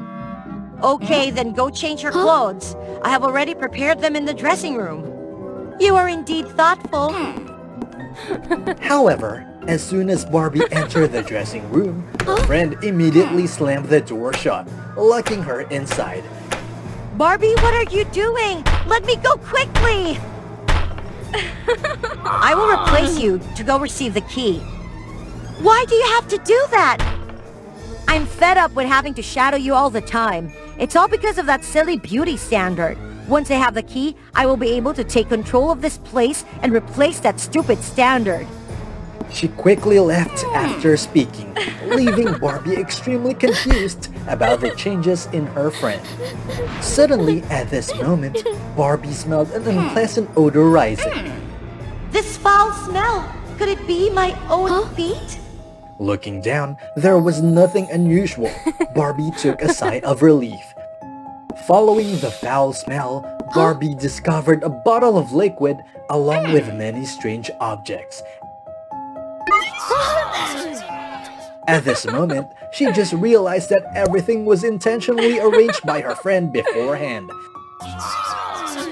A strange sound came from behind the clothes, startling Barbie. She carefully moved the pile of clothes aside and discovered that Ken was tightly tied up there. Because Ken had discovered what evil intentions Barbie was plotting, he was locked up here. They had to quickly come to stop Barbie before it's too late. With Ken's natural repairing talent, he could not be easily challenged by a lock. When Barbie arrived at a square where the event took place, everyone was extremely surprised and confused to see two identical standard Barbies. Being afraid to be found out, fake Barbie immediately took the chance. She's a imposter here to steal the key! Quickly, catch her! At this moment, Barbie immediately came up with an idea. I really hate doing this job, but I'm sorry, Barbie. She quickly grabbed a glass of water nearby and splashed it directly into the face of her friend. The makeup was immediately washed away, revealing her friend's real face. You evil fake! You need to be expelled from here! Exactly! Expel her! Actually, the main reason for this incident is the fault of all of us.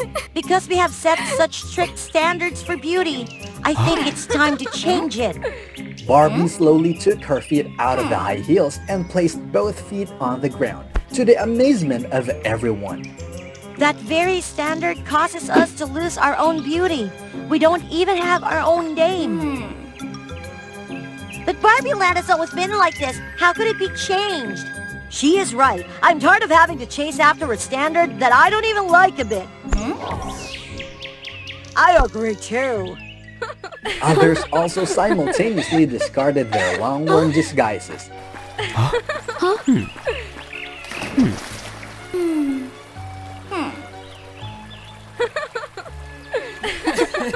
Since then, Barbie Land had added a wide range of vibrant and dynamic colors. Hello, Barbie. Hello, Brenna. There was no strict beauty standard anymore. Everyone was confident being themselves. In life, we constantly find ourselves at the crossroads of choices. Some we make right, and some we make wrong. Choices are much like the petals of a dandelion, enchanting and impossible to predict. My choice is to make you all weep. As on any other Sunday morning, the Dandelion Kingdom was under attack by a sinister force. Fortunately, this time, there was only one demon.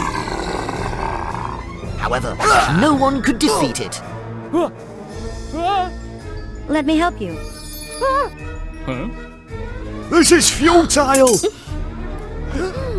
If only someone could save everyone. Oh look, a rainbow has appeared, dispelling the fear of the menacing octopus demon.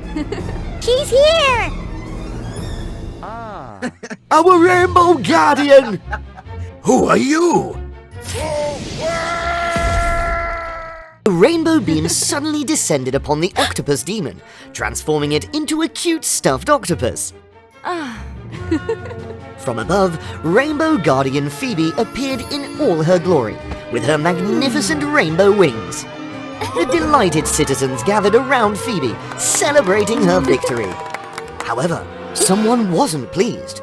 Rainbow Guardian Iris, Phoebe's twin sister. Where will Iris's envy lead her? Stay tuned and subscribe to WOA Fairy Tales to find out. twin sisters Iris and Phoebe are the descendants of the Rainbow Guardians, bestowed with magical wings. Phoebe, the elder sister, was granted the rarest and most beautiful rainbow wings. But Iris, the younger one, wasn't as fortunate. She received small, grey, and unattractive wings. Phoebe's rainbow wings endowed her with unmatched rainbow light abilities, making all demons fear her and all citizens adore her. Iris couldn't fly or shoot rainbow beams, so she was often compared to her talented sister. People were distant and cold to Iris, believing she didn't deserve the title of Rainbow Guardian.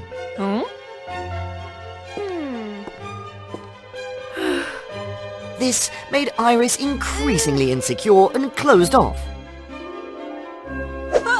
Iris felt her fate was unjust. She especially envied her sister's pair of rainbow wings.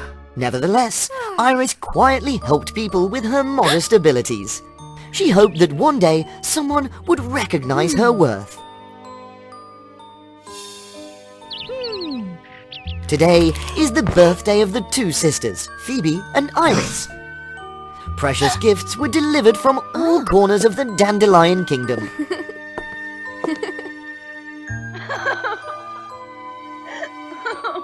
Iris looked around but found no gift for herself. She couldn't bear it any longer. Feeling dejected, she turned to leave. Suddenly, a plump bird flew into the royal banquet hall. It carried a beautiful rainbow crown. The bird ignored Phoebe and handed the crown to Iris.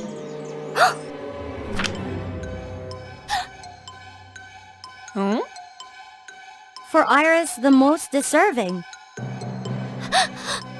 The crown radiated rainbow magic, standing out among all other gifts. Phoebe was displeased with this turn of events. I can be just like you now. No, Iris, there must be a misunderstanding here. This crown belongs to the most deserving one. Are you deserving, Iris? That's right. Only Phoebe deserves this rainbow crown. Iris, hand me the crown. No. Phoebe, with a cold spell, took the crown from Iris's hand. Amidst cheers, she placed the rainbow crown on her own head. Iris, heartbroken, left the party.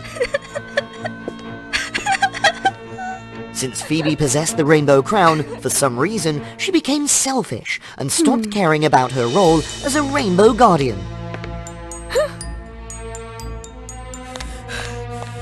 The citizens are under attack by demons!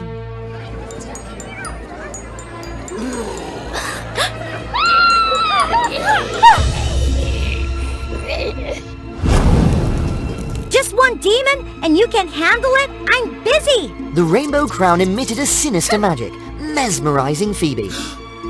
Iris noticed but didn't know what to do. Even without Phoebe's protection, the citizens managed to defeat the demon. However, many were injured. Unlike her selfish sister, Iris continued to help people with her limited abilities.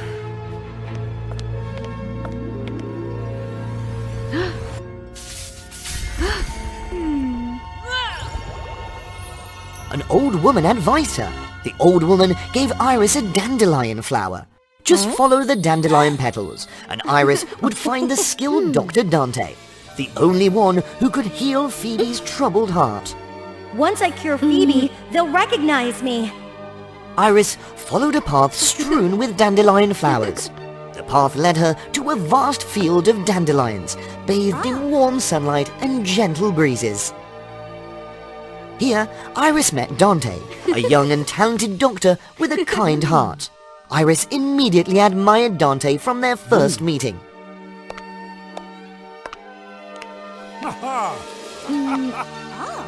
Dante spent a lot of time with Iris, caring for her, teaching her medical knowledge.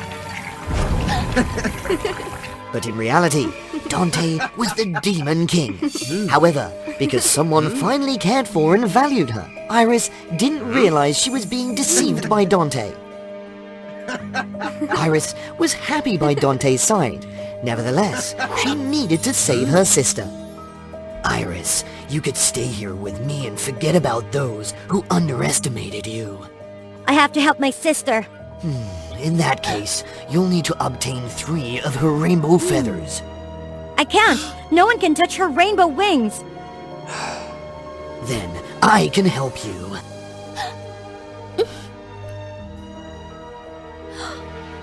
Iris, only you can do it. I will. To approach Phoebe, Iris had to bypass the vigilant guards. This was a challenging task. However, Iris had a trump card up her sleeve. Although she lacked magical abilities like her sister, Iris possessed physical strength. She kept this hidden to avoid being perceived as awkward and ungraceful. She easily incapacitated the guards by targeting their weaknesses, temporarily rendering them unconscious. Iris stealthily entered Phoebe's bedroom. She sighed when she saw her venerable sister. Phoebe was asleep, still clutching the rainbow crown. Iris reached out to touch Phoebe's rainbow wings, and just before she was about to pluck the feathers, she suddenly stopped. Should I take the rainbow crown? No, I won't be tempted by worldly desires.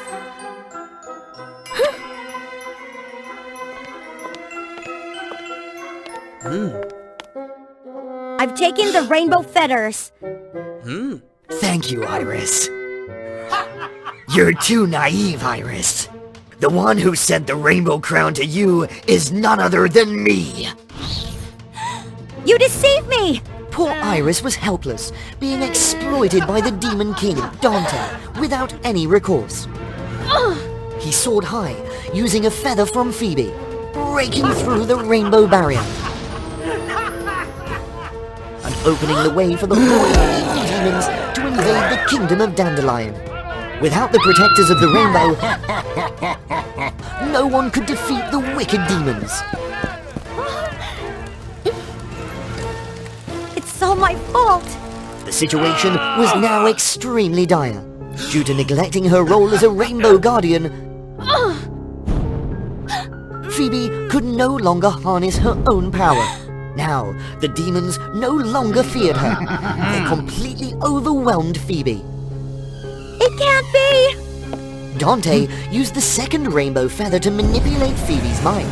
A massive surge of dark energy completely engulfed Phoebe, making it impossible for her to break free. The worst had happened.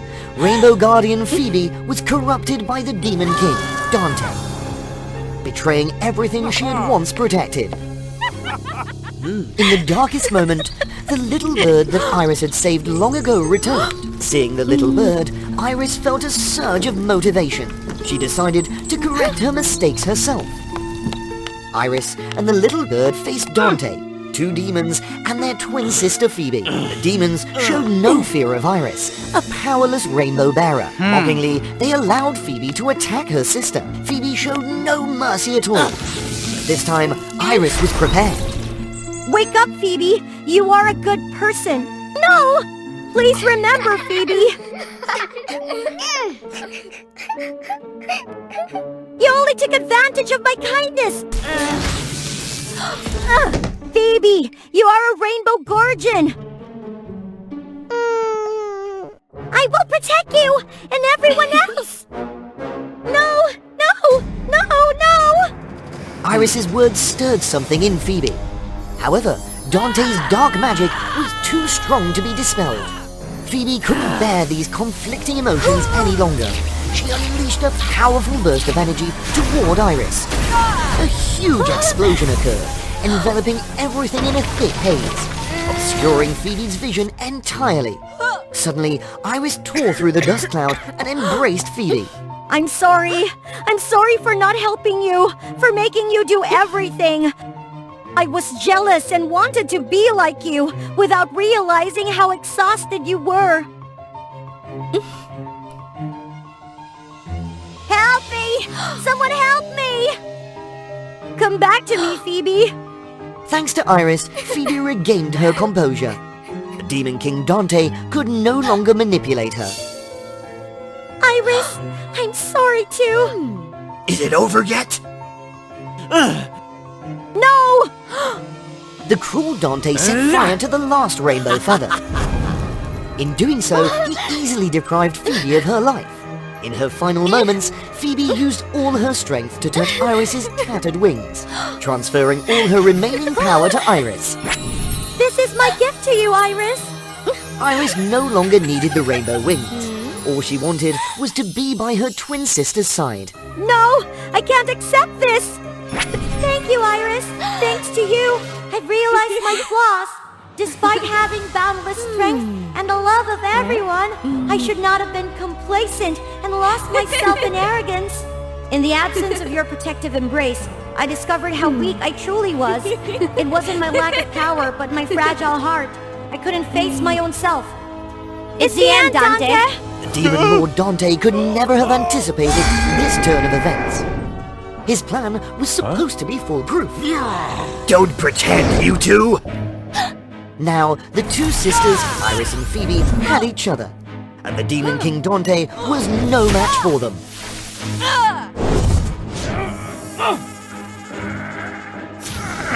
No! Iris, Phoebe! We will always be together. With their sisterly bond, the twin sisters Iris and Phoebe pushed back the horde of evil demons and restored the rainbow barrier of the Dandelion Kingdom. However, the power of the two sisters was not enough to prevent the dark fate awaiting Phoebe. Restoring the barrier had depleted her life force. Without her current abilities, Iris couldn't save her sister.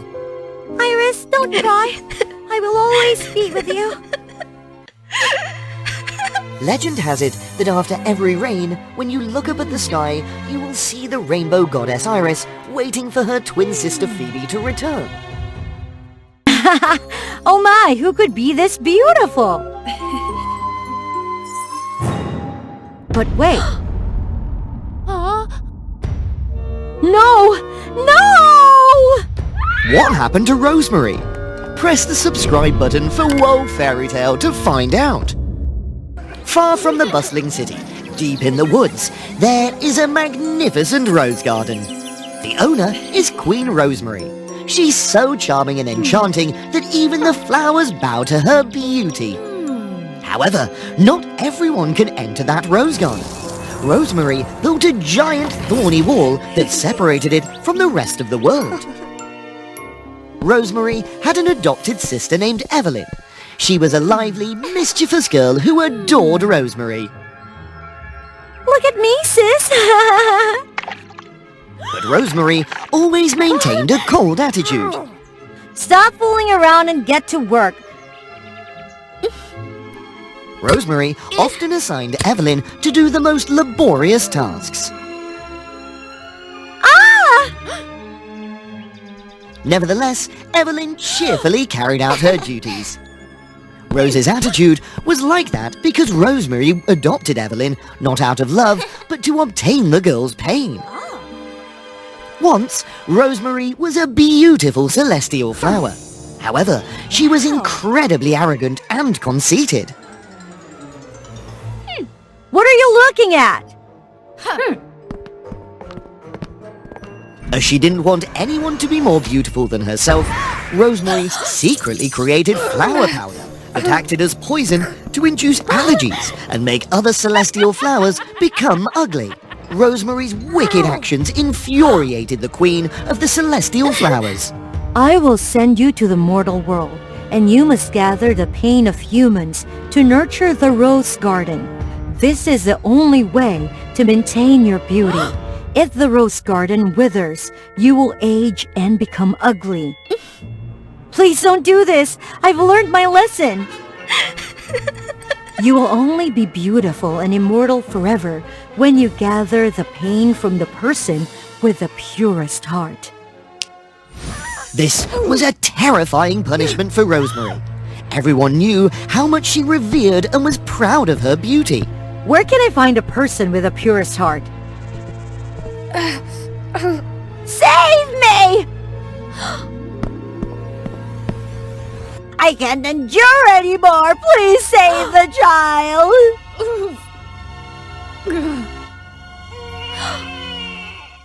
And that child was Evelyn. Seeing that sacred motherly love, Rosemary could sense that the child would grow up with the purest, kind heart. So, after Evelyn's mother passed away, Rosemary decided to adopt the child and keep her by her side. Evelyn grew smarter as she got older. She always tried to chat and stay close to Rosemary. Sister, why don't you go out and play with friends? Why do you stay in this rose garden all day? Don't you feel lonely? Evelyn's question made Rosemary realize that she had lived this way for too long, and it had become the norm. I'm used to it. I can live like this forever, as long as I have this beauty. It will never fade. Don't worry, sis. You'll have me as a friend. Rosemary laughed, a smile that Evelyn had never seen before. The girl was delighted that she could make Rosemary laugh. I mustn't show my emotions, otherwise my plan will be ruined. When Evelyn went to sleep, the rose garden lit up, and that was when Rosemary would open the door to let beautiful girls come and admire the roses.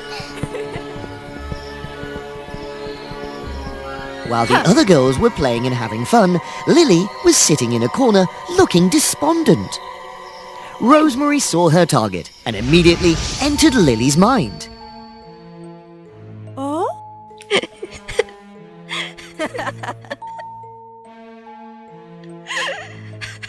What can I do to help you? Oh.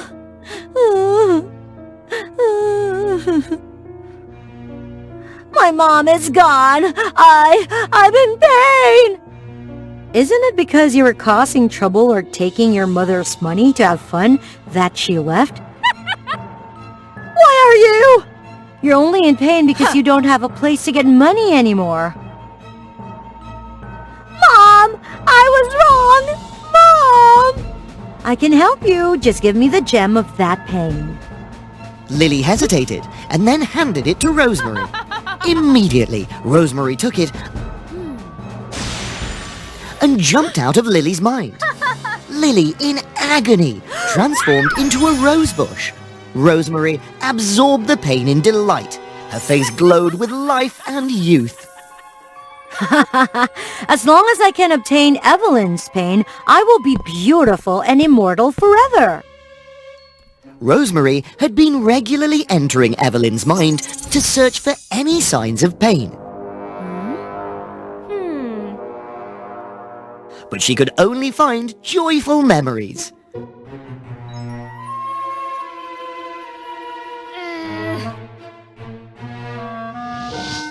This made her frustrated, and she continued to make Evelyn work tirelessly, hoping to make her resentful. However, Evelyn remained cheerful and never expressed hatred towards her.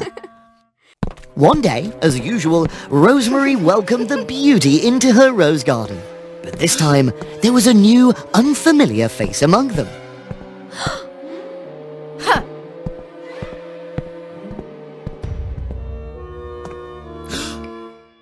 I'm Ethan, a wandering artist. Could you allow me to paint this rose garden? Rosemary didn't want to disturb other girls. Don't ruin my flowers. She secretly directed a thorn from a rose to prick Ethan, causing him to faint.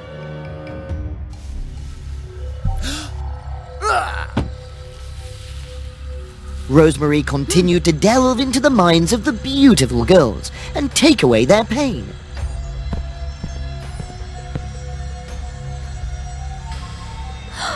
The artist is still here. When she remembered, it was too late. He had already regained consciousness and started a conversation with Evelyn. Sister, this is Ethan, my new friend. Please let Ethan stay and play here. At first, Rosemary didn't agree.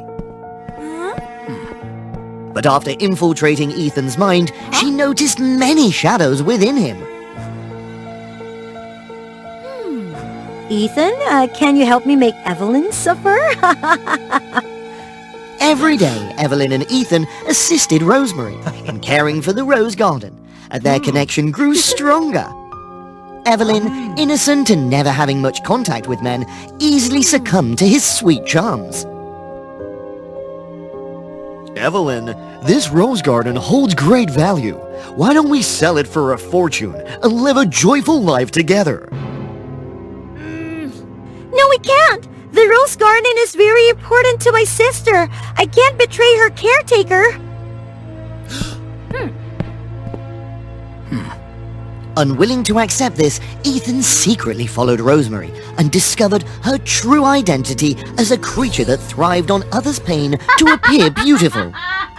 You monster! So this beauty is nothing but a facade? You! I'll let your little sister know the truth. Evelyn will suffer greatly. In truth, deep down, Rosemary didn't want to hurt the young girl this way. If you want me to keep quiet, give up the rose garden and leave.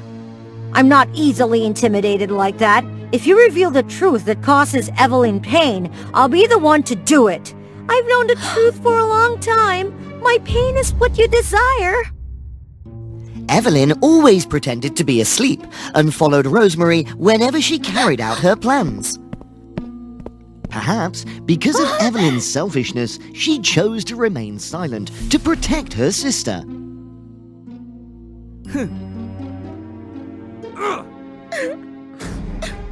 Stop this act! Ethan went on a rampage, destroying the rose garden. The roses uprooted as if drained of life. Struggling, Evelyn rose and used her last ounce of strength to protect Rosemary. Sister, wake up! You're the only family I have! Rosemary realized that she was Evelyn's true source of pain. Rosemary could have used the pain to resurrect herself, but she chose not to. Evelyn embraced her sister, who was gasping for breath, and kissed Rosemary's forehead. Evelyn's love had healed her wounds. Because in love, there is always pain. They go hand in hand, complementing each other, making love stronger and more profound than ever.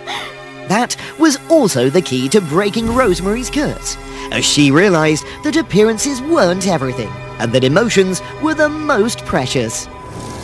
Rosemary accepted her aging, no longer immortal, and her pain was completely released, returning to the flowers.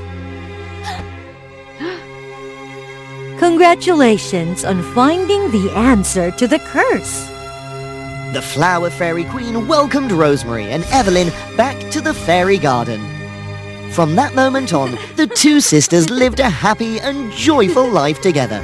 Rosemary was no longer haughty and arrogant as before. She was humble and helped everyone. Barbie will forever cherish the moment she came into existence. She opened her eyes in a dim and dusty factory, and the first person she laid eyes upon was Seth. She was his masterpiece, a flawless human-like doll of mesmerizing beauty. Seth breathed life into Barbie, transforming her into a doll with a beating heart, capable of experiencing human emotions. Join WOA Fairy Tale to discover what happens next. In the following days and months, Barbie lived joyously by Seth's side. He meticulously cared for her, brushing her hair every day and dressing her in the most extravagant gowns. Seth loved Barbie so much that he made her the standard for creating Barbie World, a world filled with stunning human-like dolls that could move and converse like real people. In Barbie World, beauty was revered, and Barbie, being the most beautiful doll, was deeply respected, second only to Seth. Seth possessed many exquisite dolls, yet he always showered Barbie with his special attention and care. Despite being closely controlled in her actions, gestures, and appearance. Barbie reassured herself that she was truly happy by Seth's side.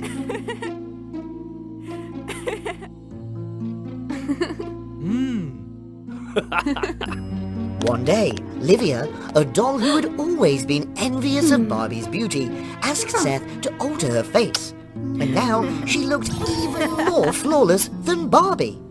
Look at Livia. It's as if her face had been magically transformed. She looks so stunning. I wish I could have my face altered like Livia. You're beautiful, Livia. Your perfect face shows that my factory is becoming increasingly advanced. Thank you, Seth. You truly are the best. Seth, have you finished making my new dress? Can you see I'm busy? Leave, Barbie. Is she that important to you? I am your most perfect creation. No, I'm still not entirely satisfied with your appearance. Not satisfied? Then go ahead and fix my face. Keep fixing it until I become the most beautiful.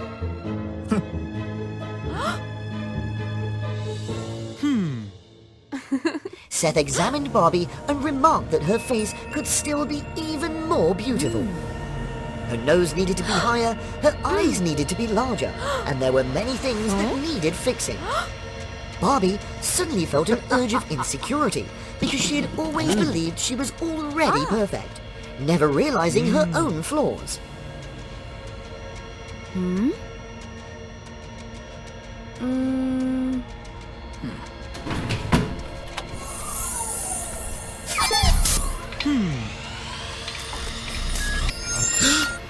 A technical glitch had occurred in the factory, affecting Barbie's face by half. What has happened, Seth? I'm sorry, but now you hold no value to me, nor do you meet the standards to remain in Barbie world. Please don't banish me from Barbie world. This life means everything to me. Don't you understand? Your face is ruined. Put on the mask and leave. Don't make me see your ugliness.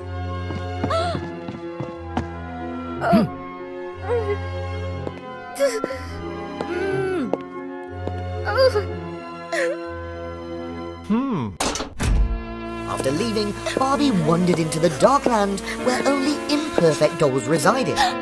She discovered that these were the discarded creations secretly tormented by Seth.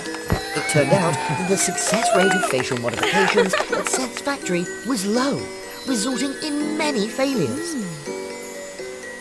In this place, the rejected dolls lived freely, expressing themselves through art, dance, and creating a society that did not prioritize beauty and rejected control.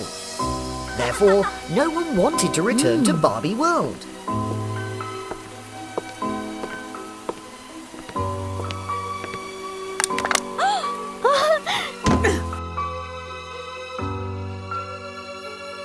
Suddenly, a black hole appeared, tearing through the stillness.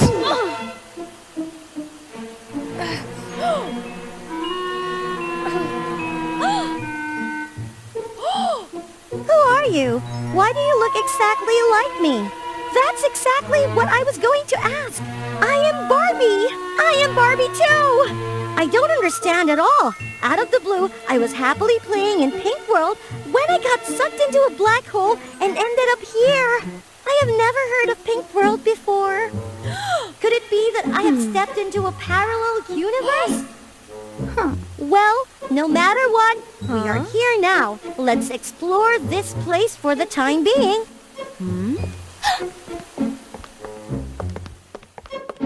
Both of them began to stroll around the land of discarded dolls. Look at those toy bulls! They look so delightful. Want to give it a try? Are you insane? They look intimidating. Ignoring Barbie's objections, Replica Barbie persisted in pulling her towards the bulls. At first, Barbie felt a bit apprehensive, but as soon as she mounted the bull, she burst into laughter and felt exhilarated. Replica Barbie started sharing numerous tales of her past adventures with Barbie. Barbie felt that she had led a meaningful and courageous life, truly deserving of admiration. Both of them rode the bulls back to the junkyard.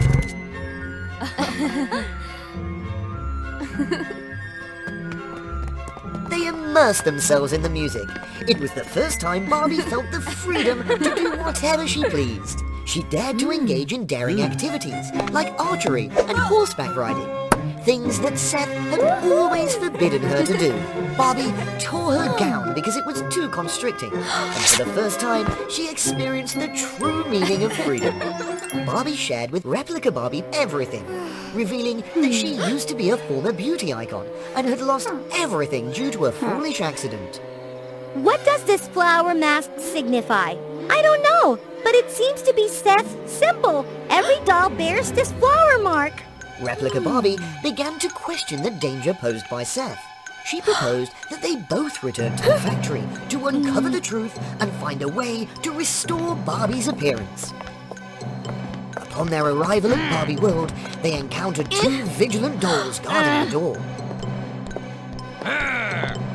The two dolls rushed forward, intending to capture Barbie. In a swift motion, Replica Barbie leaped to her defense, employing extraordinary combat skills to swiftly subdue the guards.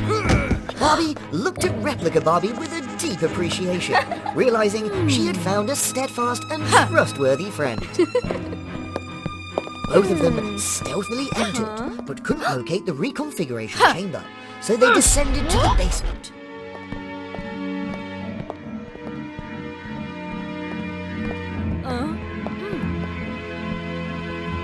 Replica Barbie discovered a pulsating crystal orb of enchantment positioned in the center of the room. She cautiously touched it, feeling an immense surge of energy that flung her backwards. Barbie, are you all right? I'm fine. What in the world is this mysterious sphere? At last, you've both arrived. You've fallen into my trap. Seth began to divulge his true nature. Once, he was a renowned doll artisan. Driven by an insatiable desire for beauty, he delighted in crafting exquisite life-size models. However, Seth had never found fulfillment in these creations. To him, dolls, no matter how beautiful, were merely inanimate objects. Seth delved into the dark arts of black magic and learned about the soul-stealing spell that could bring spirits of young departed girls back to life within dolls. Every night, he would venture to the cemetery, capturing the souls of these troubled girls who couldn't find peace in the mortal realm. Seth built a doll factory. He created Barbie and infused her with the soul of a young girl. When revived, Barbie had no recollection of her past life. Seth repeated the same process with other dolls in Barbie World. He inscribed a magical flower seal on the dolls' hands to exert control over them, making everyone worship him and never leave Barbie World. The magic sphere served as his control device. Seth knew that the doll manufacturing process still had limitations, and excessive alterations to their appearance could lead to deformities. He realized that what the factory needed was the capture of a courageous soul, someone talented and beautiful, confident and unafraid, capable of generating extraordinary power to purify the world from ugliness. Seth discovered that such a soul belonged to Replica Barbie from a parallel universe, so he created a black hole to draw Replica Barbie into his world. Although he could only establish a link between the two worlds, he couldn't bring the black hole all the way to the doll factory. Nevertheless, he believed that Replica Barbie would really help someone in distress, especially a different version of herself from a parallel universe. He intentionally brought Barbie to the realm of discarded dolls, using the flower seal to track their progress and wait for them at the factory. You wretched being! Prepare to feel my wrath! Believe me, Barbie, aid me in the capturing the soul of another Barbie. I can restore your visage and grant beauty to these forsaken dolls, transforming everyone in the world into breathtaking beings. Don't listen to him, Barbie!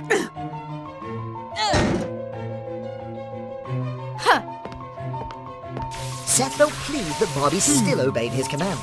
But to his surprise, Barbie turned around and shattered Seth's magic sphere. As it turned out, the encounter with replica Barbie and the experience of freedom had deeply touched Barbie's soul. Her genuine emotions broke free from Seth's control, shattering the seal of the flower imprint he had created. Outside, the other dolls awakened from their enchantment and rushed into the magic factory. Barbie longed to liberate the dolls from the grip of Seth's dark power. She was determined to reveal the truth. The world everyone lives in is nothing but deception. Superficial beauty that people believe in is merely a shallow perspective, blinding them to Seth's manipulations. Let's destroy this factory together. Let's break free from his control. Don't listen to her. She's just a defective product. I can make everyone more beautiful. In the end, beauty is the most important thing. But perhaps the dolls no longer wanted to be controlled by Seth. They had grown weary of a life filled with manipulation, chasing after an elusive notion of beauty. The beautiful dolls began smashing the factory apart. You foolish girl! If the factory's destroyed, your face will remain disfigured forever. Don't you want to return to the perfect life you once had? True beauty lies in being oneself. I won't let you impose your harsh standards on me anymore. Don't forget, you're just a doll I created. Without me, you're nothing. Barbie, be careful. No! Barbie!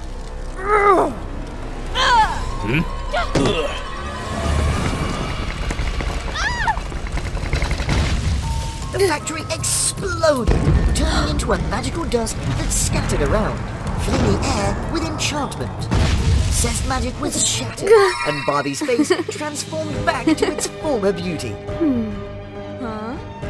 Look, Barbie, I'm so happy. You helped me find freedom, helped me change. I'm truly grateful to you. It was Seth's spirit, having found refuge within an unfinished female doll. Seth, feeling ashamed, had been defeated and now appeared incredibly ugly. Seth? Is that you? Don't look at me! Are you gloating? Now I am truly hideous. No need to chase me away. I'll leave immediately. Wait, don't go.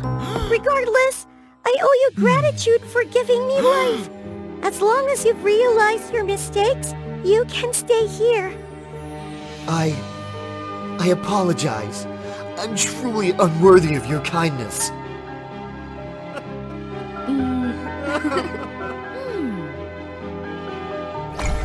From that moment on, Seth redeemed himself. Using his magic, he created a black hole to send replica Barbie back to her own universe. From then on, Barbie World welcomed back the discarded dolls, and everyone lived happily together. Hello, I am Amor, a Cupid, and I love my job. The couples I've paired are incredibly strong and happy.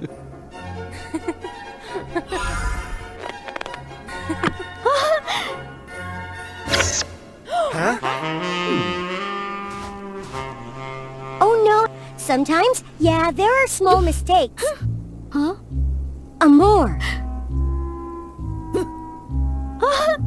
Please pray for me by hitting the like button so I have the courage to endure the punishment. Actually, these penalty sessions happen quite often. How many times have you made mistakes, Amor? Look at your current ranking.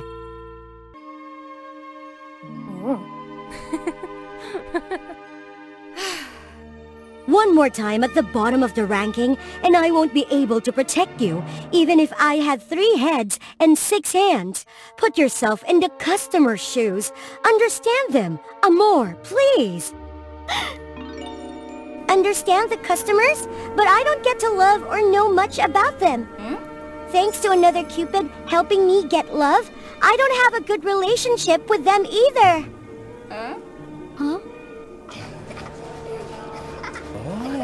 Hurry! I need to send this letter to Santa Claus. Santa Claus, what do you wish for? You can't see it. Of course I wish for us to be together forever. All right, Santa Claus can help us with that. Thinking about it, I just had to write a wish briefly. But it seems like I may have gone a bit overboard. Huh? Huh?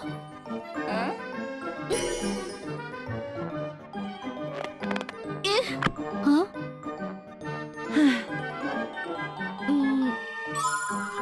Is one letter too risky? Or should I send them all to Santa to be sure?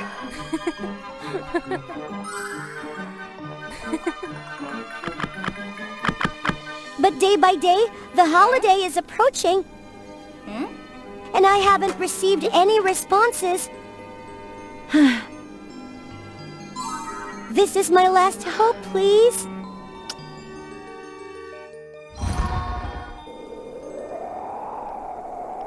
I'm Satan. I don't like introductions.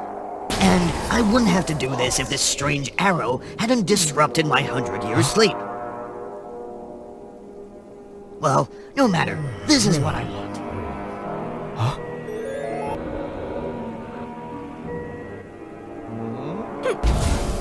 Huh? Let's see. Who's the hero who rescued me from the seal? It took me a few minutes to realize that some little Cupid wanted me to grant a wish for love. So, what's the problem? The problem is, she wrote Santa Claus as Satan Claus. Oh my, oh my. But from this mishap, I suddenly had another idea. She called me Santa. So, let's just roll with it and be Santa Claus. Let's welcome the puppet that will help me disrupt Christmas.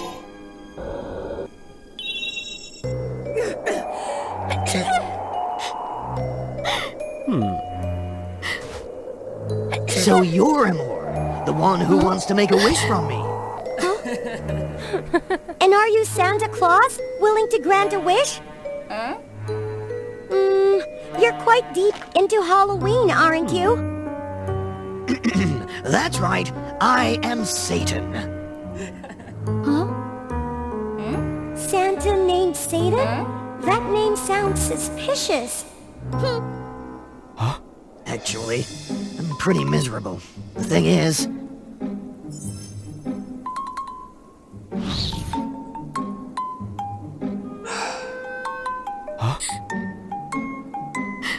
I understand.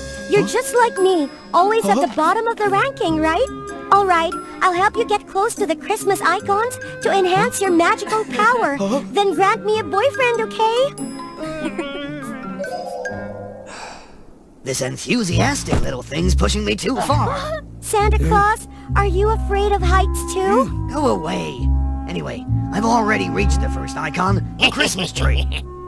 That naive Cupid thought I'd decorate the trees according to tradition. Oh, of course not. I have my own plan. Just wait. As soon as I took the soul of the Christmas tree, everything around me collapsed.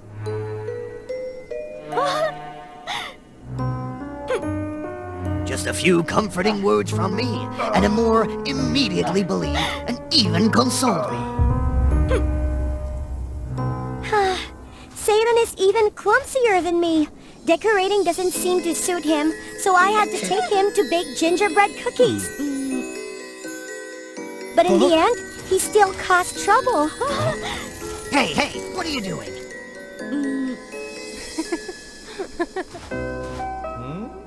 They're all broken.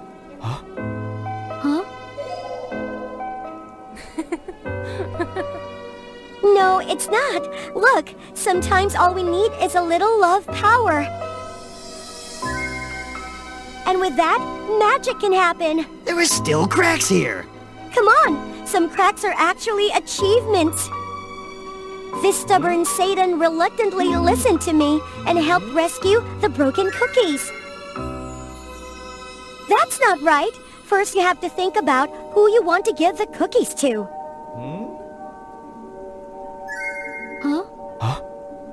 My, he's better at this than I am. Satan's cookies turned out really well. Who did he think of, I wonder? Well, I don't care, as long as the cookies are saved. So, everything is going according to my plan, even this gift workshop. Amor had to swear and beg her love goddess to let us come and help her. Get to work.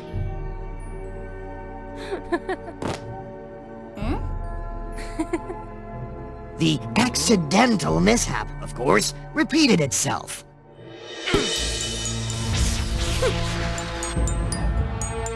Oh my! What's happening? Santa? Did you mess up again? I think this time she might go crazy. Everyone has their limits. Let it go. I don't know how long she's been sitting there.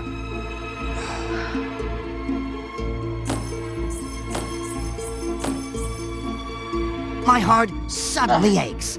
What is this feeling? Regret? No way. It's just that I hate letting others suffer the consequences of what I've done. That clumsy Satan guy is surprisingly good at this. He says he hates kids on the surface, but he seems more enthusiastic than me.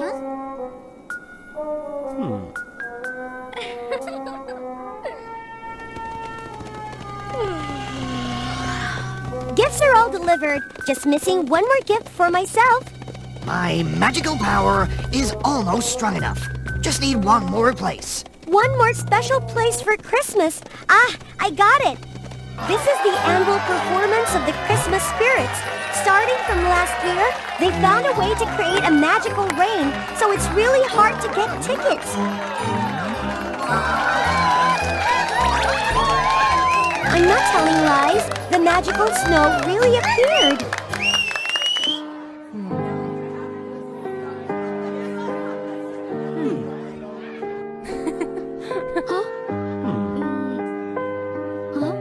You're right. It seems that magic can return. That's right. I can feel it. My wish is about to come true. But why did you lose your magic?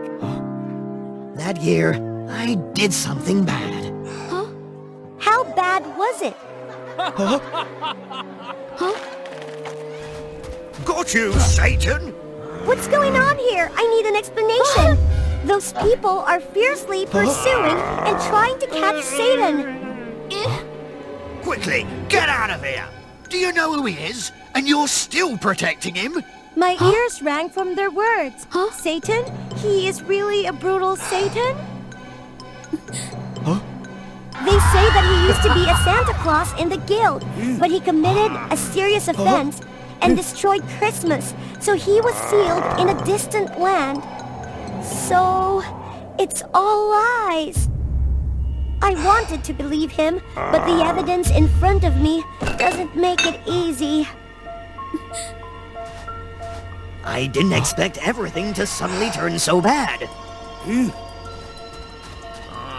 I wanted to explain something to her, anything, but the Santa Guild wouldn't give me a chance. If I hadn't tried to keep things from getting too chaotic, I might have defeated them. Then, an unexpected incident occurred that even I couldn't foresee. Watch out!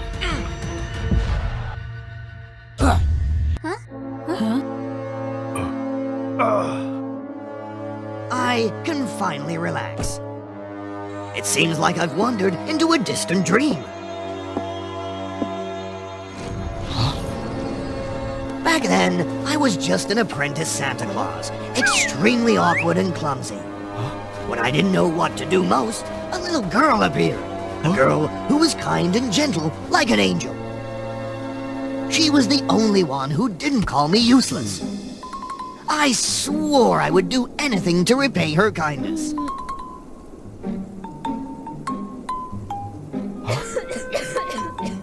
Even if it went against the conventional moral code.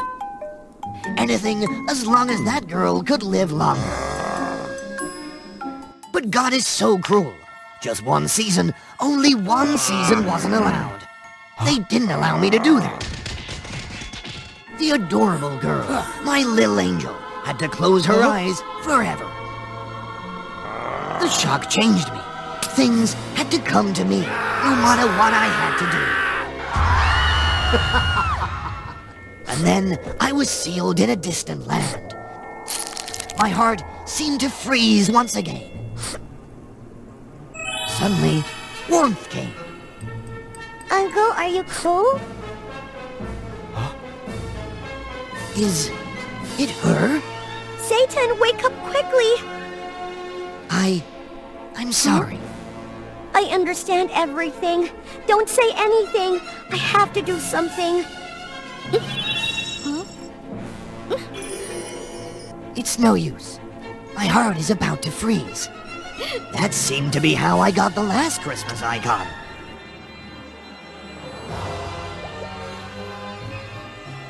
A kiss under the mistletoe. You've become a real Santa now. But no matter what I became, they still didn't accept me. At this point, surprisingly, the townsfolk sided with me.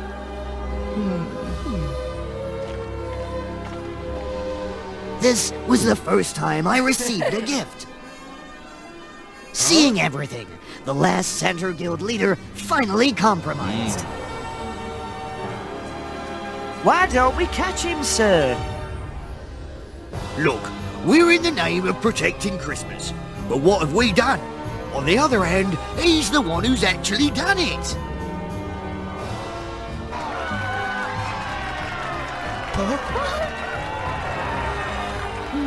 After that night, I gradually defeated all my opponents and rose to the top of the Cupid rankings. As for Satan, or rather my official boyfriend, he was allowed to return to the guild, as long as he promised not to cause trouble anymore. Senpai, can you share your secrets to success with us? Secrets, huh? Well, try making a wish to Santa Claus. For example, a love under the mistletoe.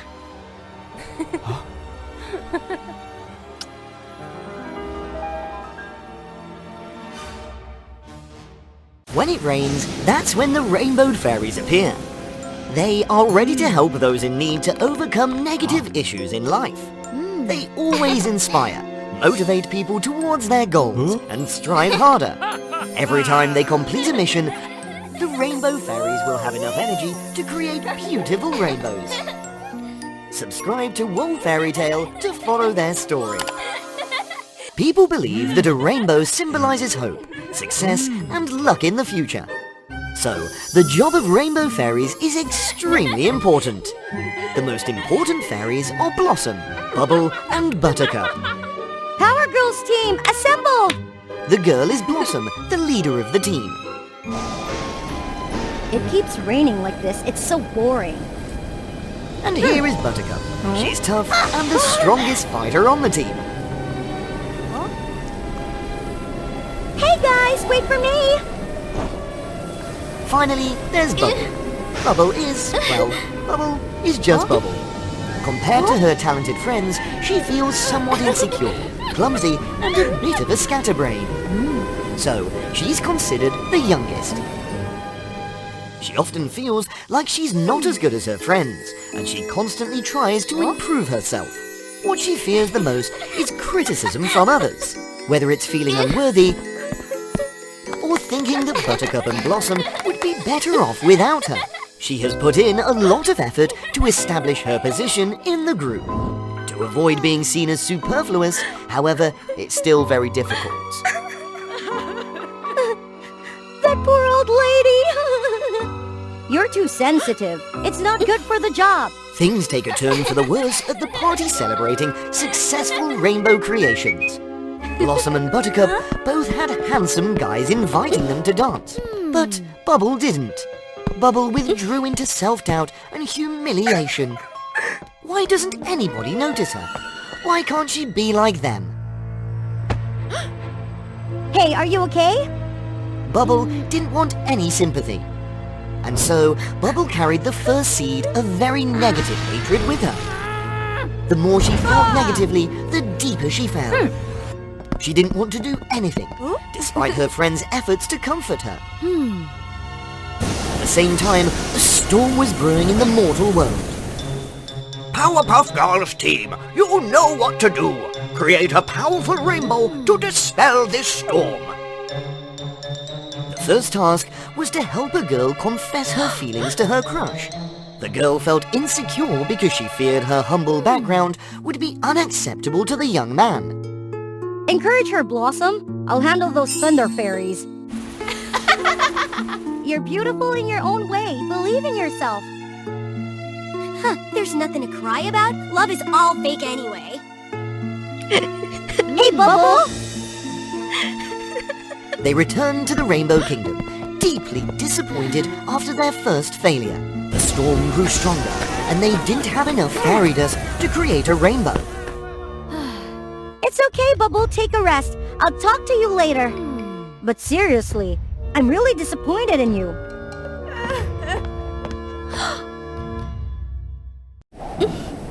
I'm just good at messing up the team. When she calmed down, Bubble went to apologize to her friends. But what she saw broke her heart even more. Bubble has become too negative. She doesn't deserve to stay in the Powerpuff Girls team. Let me join you. Did they really want to replace her? With a heavy heart, Bubble wandered through the forest.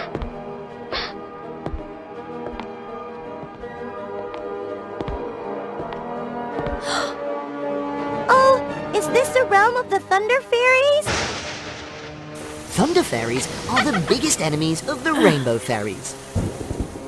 They seek negative emotions to create destructive thunderstorms. Bubble had been bullied by them many times.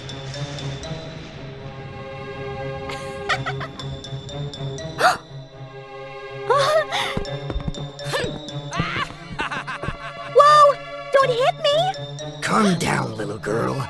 There must be a reason to bring you here. I can see strong negative energy in you. The Thunder Fairies made Bubble recall old memories, how she had to try to keep up with Blossom and Buttercup. Now, they were making her face her biggest fear, the feeling of being abandoned. If they don't need me, then I don't need them! Bubble decided to join the Thunder Fairies. But Bubble didn't know that her friends were searching for her everywhere. With no time to wait, they temporarily accepted another fairy into the team to replace Bubble. Blossom and Buttercup struggled without Bubble. Despite her clumsiness, Bubble was the one who brought laughter to everyone. It seemed no one could replace her. After a long time, they finally gathered enough energy to create a bright rainbow. But their efforts were quickly disrupted. What rainbow? It's so irritating. Bubble, what happened to you? Stop talking! From now on, I have a new family! We'll defeat all of you Rainbow Fairies! Thunder Fairies began to play wicked tricks. Even Blossom and Buttercup were powerless against their destruction. Without rainbows, there's no hope and no optimism. Everyone will live in negativity.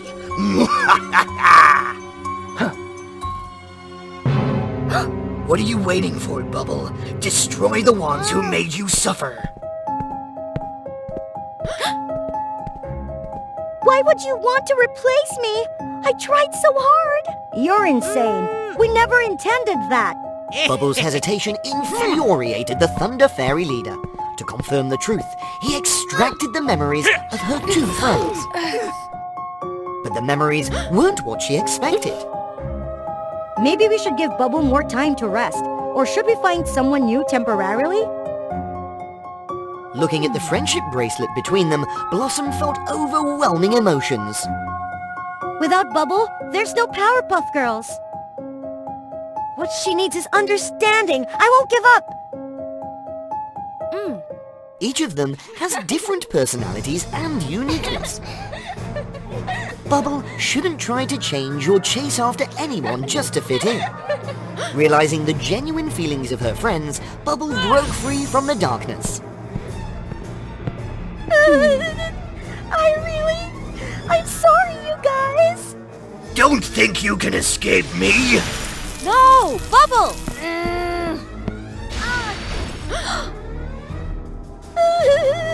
Don't go, Blossom! Don't leave me!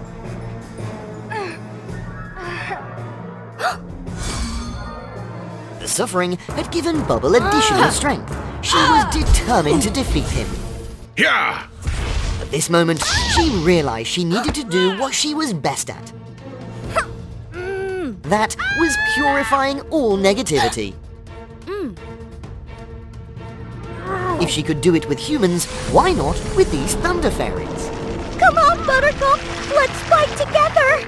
They drained the negative energy from the thunder fairies and transformed it into fairy dust. All the negativity was completely eradicated, driven away from this place. In an instant, the Rainbow Land regained its beautiful colors as it once had.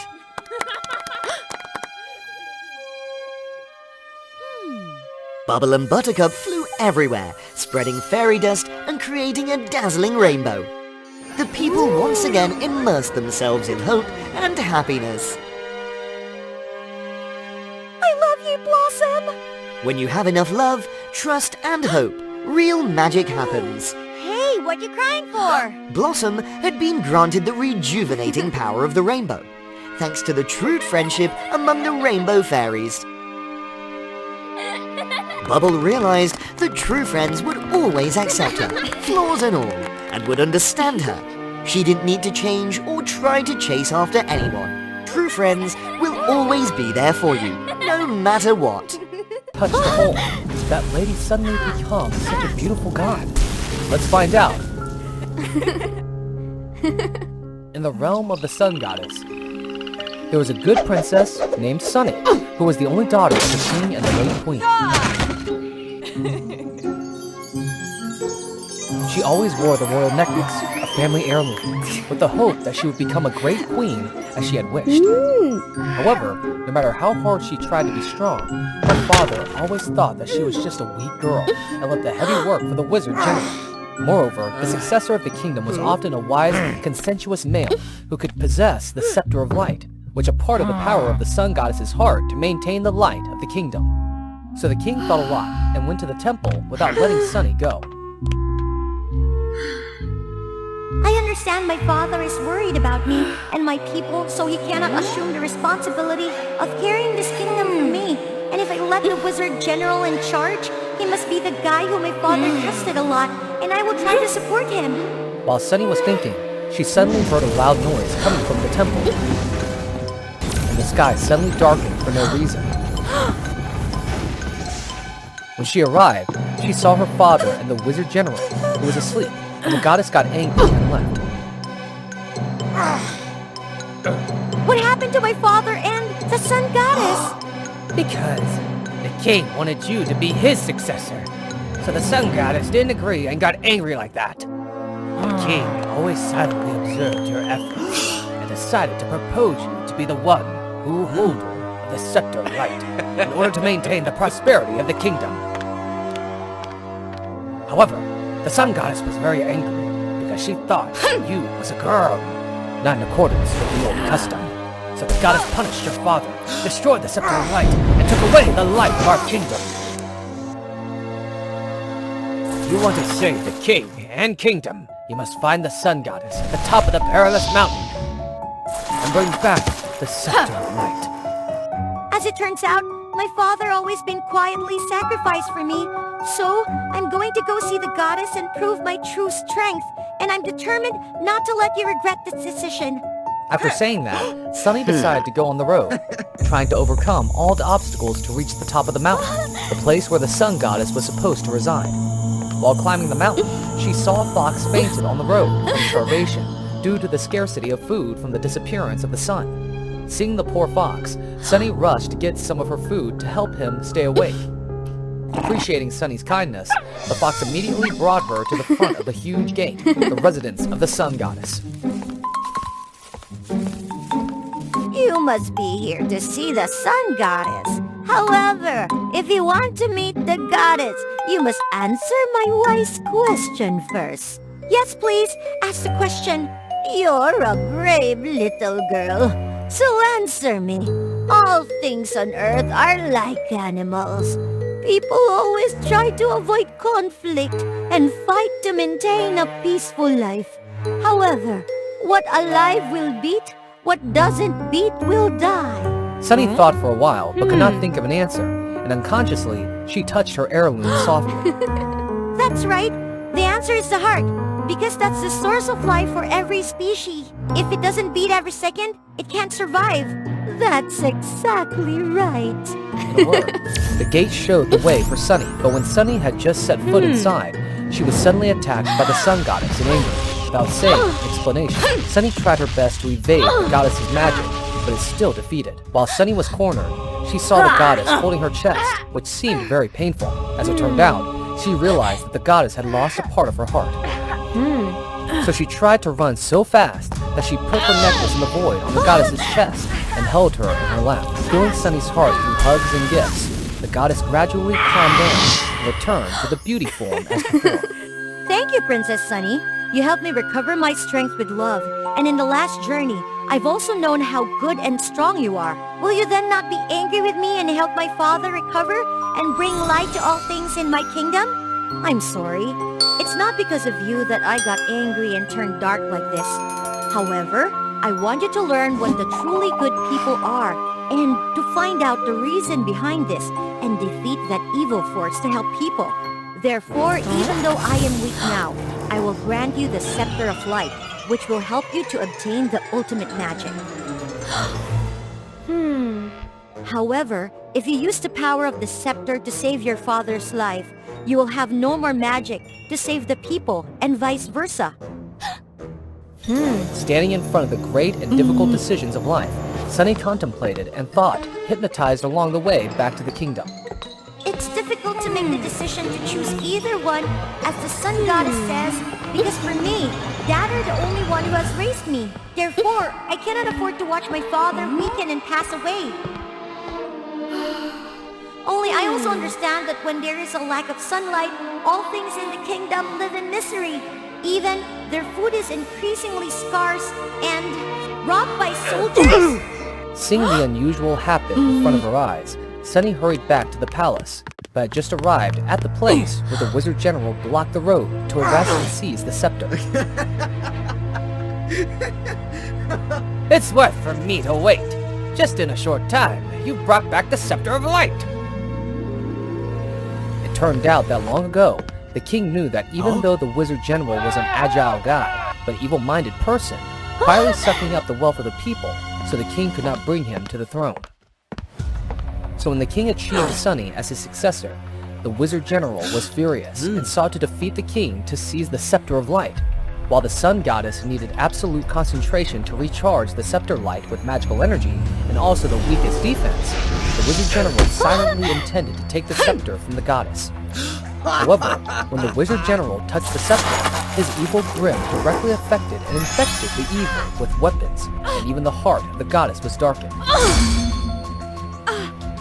Seeing that scene, the king hurriedly stopped the wizard, but during the contraction, the scepter was broken as well, as the king was seriously wounded. Turns out you're the one behind all this? My father and I have trusted you all this time! It's too late now, princess. Now that I have the Scepter of Light in my hands, you must all submit to my command. After that, he used the scepter to create a lot of sun throughout the kingdom, with the intention of making people work all day long to redeem him. No, I can't make his ambitions come true. I must continue to fight for the people, for my father. Sunny tried to move away from the soldiers.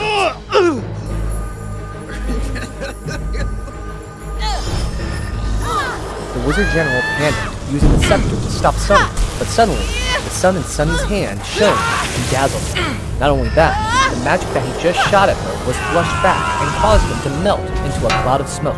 However, the power of the sun was too strong to Sunny, so she was forced to hold the sun in her hands to create pressure, causing them to break. But this was equivalent to she had to sacrifice her life. Because my father and people, I determined to sacrifice myself to become the light of the sun and to leave the scepter of light to my father so that they may all live together in peace. Finally, Sunny hugged the sun in her heart, which shone brightly in front of many people.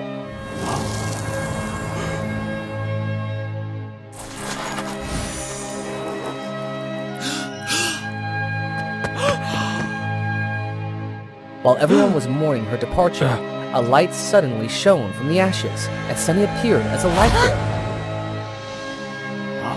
Sunny! Daddy!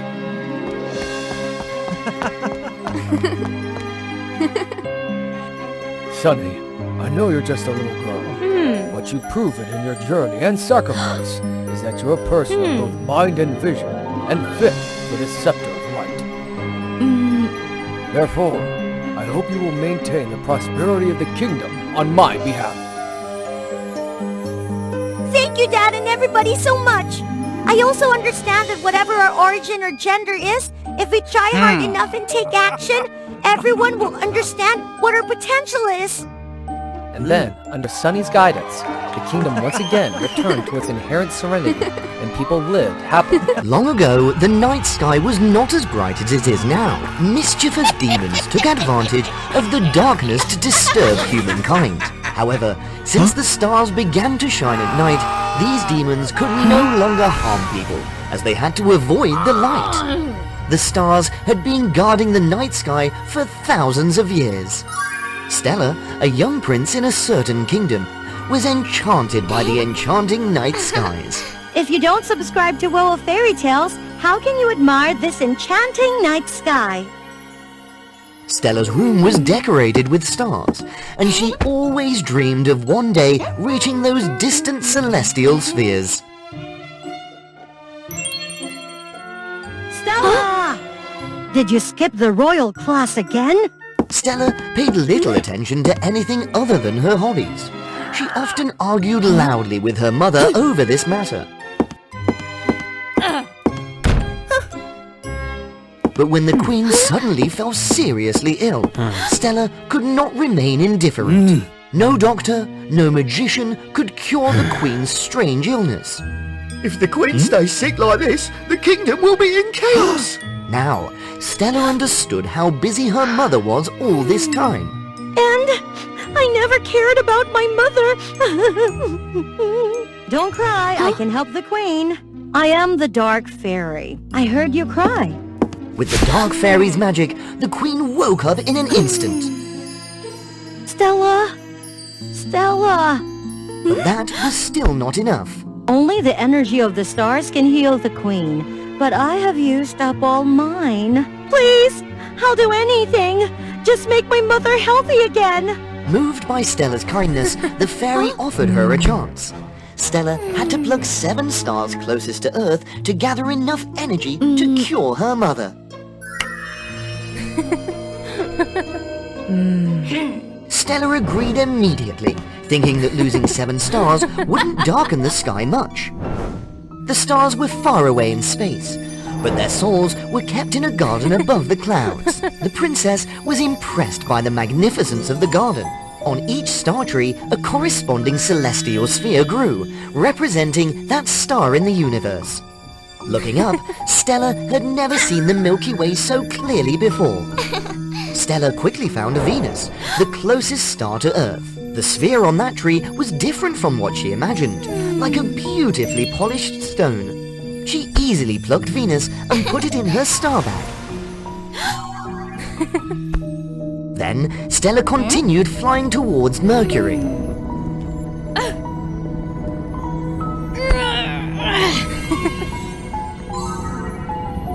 The princess quickly flew away to avoid the intense heat. Is this the star Earth? How marvelous!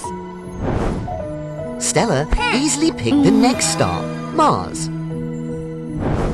However, she encountered some difficulty when trying to pluck Jupiter, as it was quite massive. Come on, you stubborn thing! Ah! Then, Stella noticed that 4 stars had disappeared from the sky. Huh? If the sky remained bright, nothing would have happened. Huh? What's around that tree over there? Those were floating space rocks surrounding the planet Saturn and its tree, looking from afar like a circular belt. Stella was careless when flying through these space rocks. She fainted and her soul wandered into a strange world. Is that the ring around the Saturn tree? Am I on Saturn? Stella also discovered something dreadful. There were creatures living on Saturn. And not only on this star. 4 stars have disappeared! The people on Mars and Saturn have disappeared too. The Star Theft Princess had no awareness of the consequences of her behaviors. She had probably taken away billions of lives. No, it can't be! It can't be like this! The Mars star that Stella took was now emitting billions of terrified screams. Stella, the queen is very weak. Have you finished? The princess couldn't stop now. She had gone too far. I'm sorry! I'm sorry! Then, Stella continued to pluck the Uranus. And despite the freezing cold, she plucked the last star, Neptune. And when Stella placed the last star in her bag, the star garden in the sky suddenly turned pitch black. Where are the stars? Where did they all go? You have the 7 stars now. Hurry, Stella. Stella had only one thought in her mind. She had to save her mother. But now, she saw the consequences. The world was plunged into darkness again, and the demons had a chance to rise. Stella, there's no time left. Hurry up! No matter the state of the world, Stella didn't care anymore. All she wanted was her mother. The star bag was powerful enough to awaken the queen as soon as it was near her. There was one thing Stella could not have foreseen. That woman, she harmed me. Stay away. Run, Stella. You can't run, little girl. It was all a plot by the Dark Fairy from the beginning. Long ago, the fairy had intended to steal the stars. The gods had discovered her plot, and they enchanted the star garden to prevent her from reaching it. However, the Dark Fairy didn't give up on her intentions. She waited for the right moment to harm the queen using a dying star. And taking advantage of Stella's unfinished star-stealing plan, the Dark Fairy devised a cunning scheme. This bag will absorb the light of the entire universe when it has enough energy. Stella fell for the trick. Now, the Dark Fairy would use their boundless magical power to wreak havoc upon the cosmos. But the gods had already taken steps ahead of her. The gods discovered her plan and enchanted the stars. So, if the fairy touched them, the gods' magic would activate and destroy her forever. It was greed that made the Dark Fairy self-destruct. Stella couldn't abandon the chance to heal the queen. But if I sacrifice the stars, won't the world be engulfed in darkness and suffering? Then I'll just be as cruel as the Dark Fairy, won't I? Don't do that, my daughter. You will regret it. Don't be selfish. Return the stars to the sky. Stella felt liberated. She also realized that she had no right to steal the stars. And the queen didn't want the world to suffer. She couldn't let her daughter torment herself for the rest of her life. The world returned to its former state, and the stars once again defeated the demon horde. A magical transformation also occurred within Stella. To thank her for her goodness, the gods gave her a star. Never had Stella been happier than she was now. The princess began to change, realizing her responsibilities to the kingdom and her beloved family. But suddenly, a light flashed up and rescued her. Was it a spirit or an angel descended? Let's find out the mysterious story with WOA Fairy Tales. Once upon a time, in a town, there lived twin sisters named Tiara and Nina, who specialized in vanquishing demons. From a young age, the two sisters followed their parents' footsteps to vanquish demons in many places.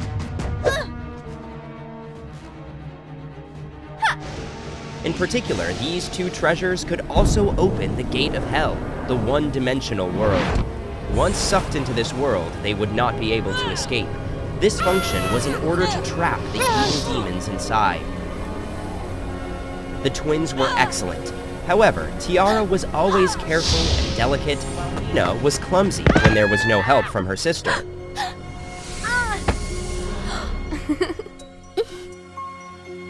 Thank you very much. Be more careful next time. Don't let yourself get hurt over such little things. It's just because I'm so happy that I am a little bit careless and I always have you by my side to help. Besides, you see, we have made a big contribution today and caught all of the petty thief, Demon King, and his minions. However, Tiara and Nina didn't expect that there was a small demon left after the battle. Taking the opportunity they didn't notice, the demon jumped out to attack. Tiara panicked, covered her sister, and was pushed into the hell portal at the same time as the demon. Tiara! By the time Nina understood what was happening, it was too late. Tiara had completely disappeared behind the gate. Tiara! I'm the one who caused this incident, so I'll definitely help you get back. After that, Nina set out to find the way, but things became more and more difficult. Furthermore, without Tiara by her side, Nina didn't seem to have the confidence and ability to vanquish demons on her own.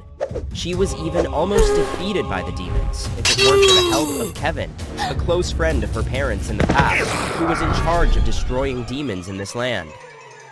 Mr. Kevin, are you here to vanquish demons? Yes, and I didn't expect to see you here again. How long has it been since we last met? It was 2 years ago when we turned 16 years old and started to be independent. Right, but where's Tiara? Mentioning Tiara, Nina was sad again. She recounted her journey to rescue her sister with Kevin. In the past, your parents had a similar incident while vanquishing demons, and your mother trapped behind this gate. Your father was very scared. He rushed back home and tried everything to save your mother.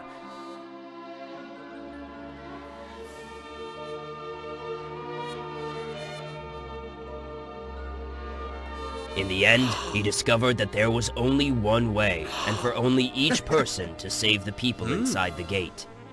It's using his blood to draw on an item that belongs to your mother, and making it a guide and finding your mother in the hell world.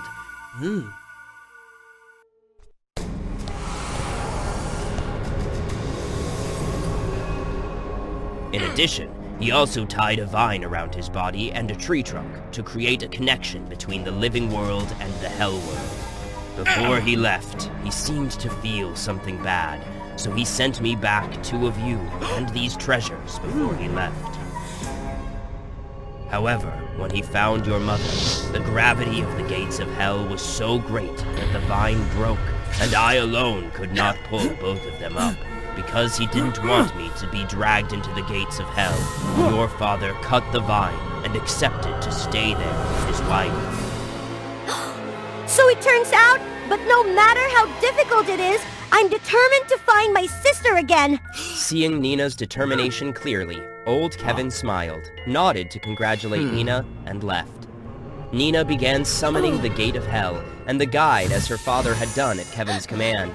Then, Nina wrapped a thick rope around her body before entering the gate. Finally, after a while of searching, Nina also found her sister. However, because the attraction of the gate was too strong, she still couldn't get out of the hell world. Suddenly, an invisible force surrounded Tiara and Nina and helped them get out of the hell world. Since her sister's return, Nina realized that Tiara had no memory of her past memories, and often had a habit of stealing from people and acting rudely, which made her unable to understand. Moreover, when they were vanquishing demons, Tiara was always afraid and ran away when she saw Nina using the heirloom treasure to destroy demons. There were even nights when Nina had nightmares about Tiara's figure calling for help. Nina! Tiara! Why are you over there? Let me go over there! Nina, don't come over here and be careful. The person beside you isn't really me. It's the Demon King's spirit that's taking over my body. You have to subdue him and protect the people. Silence! Tiara! After the nightmare, Nina began to put events together to find the truth. It's true that Tiara has changed a lot these days. Petty theft, rude behavior, and fear of magic scepter.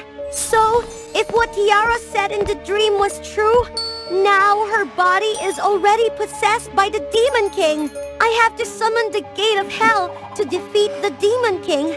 But if I do that, Tiara will never be able to escape again because I used the only chance to save her that time. Nina thought for a long time. Through each nightmare, she understood that if she continued to let the Demon King take over Tiara's body, her sister would continue to suffer. Therefore, Nina finally decided to make a plan to take the Demon King's spirit in Tiara's body back to hell.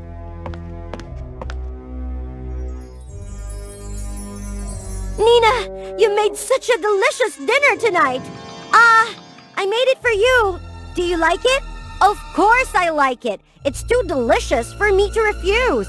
After that, Nina quietly looked at Tiara's expression and felt extremely hurt because she knew that this was the last meal to be able to see her sister's figure. Tiara, I am very happy to have you as my sister and really miss the days when we defeated demons and helped people around.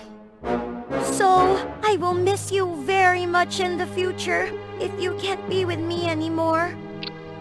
Sensing that something was wrong with Nina's words, the Demon King in Tiara's body panicked and ran away. Nina, what are you doing? Help me! No! You're not my sister! It is my selfishness that has created the opportunity for you to invade my sister's body, causing her to suffer.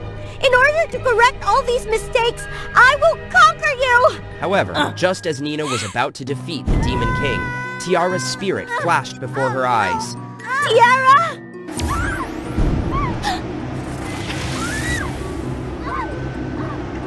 Oh, that's right. Originally, my spirit and your sister's always existed in this body.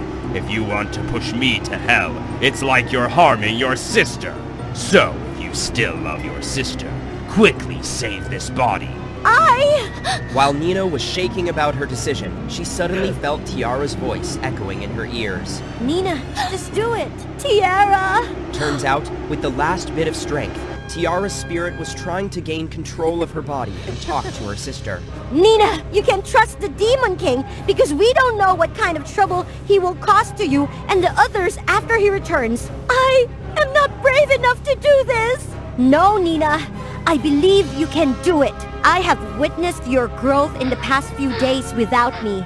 You are really much stronger, and I believe that what I sacrificed for my sister was completely worth it. So let go of my hand. I see. Tiara, thank you for always being my support, my belief, and my sister. I love you so much. I love you too, my little sister. And then, despite the pain, Nina finally let go of Tiara's body. Just as Nina was thinking she lost Tiara forever, a light from hell flashed and Tiara's spirit flew out. She was an angel now. Tiara! Nina, it was your sacrifice and letting go of thoughts that helped my spirit escape from hell and become an angel. And now, even though I'll gather with our parents in heaven, I'll always be cheering for you, Nina. I got it. Wishing you a safe road trip. I will miss you and parents very much. Saying that, Nina sent Tiara up to the sky and watched her become a twinkling star, shining in her direction. Let's live well together. You love someone, but don't know how to make that one have feelings for you? Amy, the goddess of love, is your answer. Just an arrow of love shot by me, and your love will surely be responded. Want to have a lover? just subscribe to WOA Fairy Tales English for us to reach 1 million subscribers together. Then love will come to you immediately. Cyrus Mountain, the residence of the gods, is beautifully decorated on the Love Goddess's Valentine's Day. Congratulations on the day of our beloved love goddess, Amy. My God, that's great! Thank you all so much! Cheers! Congratulations on matching a new couple, my dear. They must be really happy and grateful to you now. It's my job. I've been doing this for so long, and I still don't understand why everyone needs love like that. Especially being a love goddess. But she didn't know what love was, because her love arrows only worked on humans, so she couldn't try them on herself. If love causes pain, then I don't need it. I love myself and I'm happy with what I have. Amy enjoys her celebratory drinks too much and flew through the cold, windy night in a tipsy state. The devils suddenly flew there and attacked her. It turned out she had unknowingly entered demon territory. Amy fought back fiercely. She could escape from the devils, but she was seriously wounded. She was exhausted as she landed in the nearby forest, then fainted. Waking up in an unfamiliar house, she saw a boy was taking care of her wounds. He was Tobias. Amy was so lucky that Tobias had found her and brought her home. You're awake? You're truly a goddess. It's miraculous. Thank you for taking care of me. It's nothing. Just take a rest. Amy quickly recovered under Tobias's nursing care. As Tobias was sound asleep, Amy didn't want to wake him up, so she silently placed a kiss on his forehead as a blessing. From now on, I will protect you, Tobias. Time went by, and Amy continued to watch over Tobias. He became a matured and friendly man who was loved by everyone, especially the girl. However, Tobias didn't seem to be interested in anyone. After observing him for a while, Amy could see that he hadn't had feelings for anyone. Why don't you have feelings for anyone, Tobias? As long as you love anyone and ask the love goddess, I will make her fall for you. A few days later, Tobias finally met a girl who made his heart race. Defane, a beautiful girl who made him interested.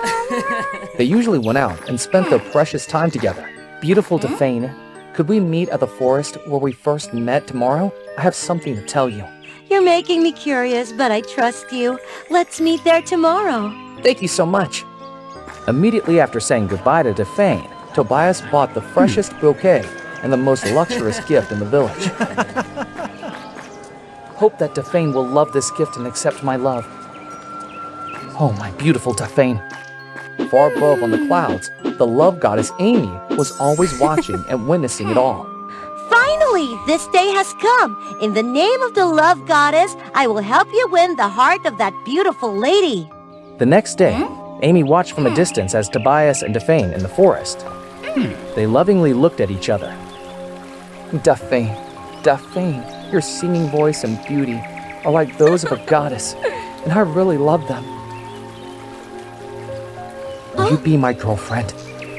Amy casted a spell on her love arrow and shot an arrow towards Defane. Strangely, after being hit by the arrow, Defane showed no signs of falling in love with Tobias. Tobias, I appreciate your love, but just wait for my answer. Then Defane headed into the forest, leaving Tobias deep in thought and feeling down. Why didn't my love arrow work? Did I make a mistake with my magic? I have to follow her to see what is happening. Amy quietly followed Defane to the dark forest. Why would Defane go into such a creepy forest? Suddenly, Defane looked directly at Amy, as if she had been discovered. Before Amy could react, an unknown force shot towards her wings, and she fainted. Amy woke up in the familiar room before, didn't know why she was there. What happened? It hurts. I followed Defane to the forest, then why am I here? Lost in her own thoughts, Amy didn't know Tobias had entered the room. I knocked on the door, but it seems you didn't hear that. You must have been really frightened. Don't worry, your injuries were treated in time, and you'll be fine. This is the first time Amy has seen Tobias that close since he grew into a handsome and caring man. Tobias's care and attention make the love goddess feel confused.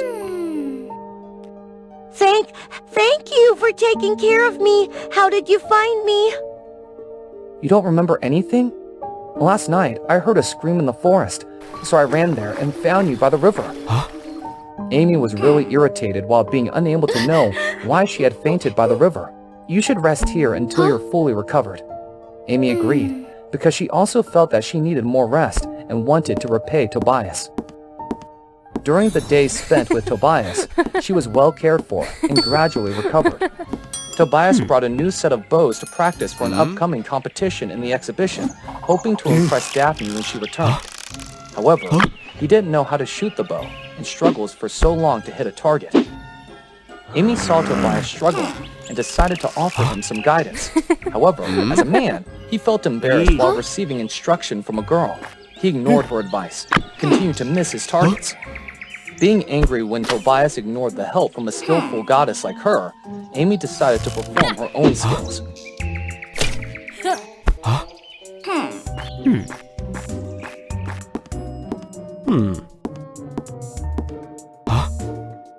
I'm sorry for this afternoon.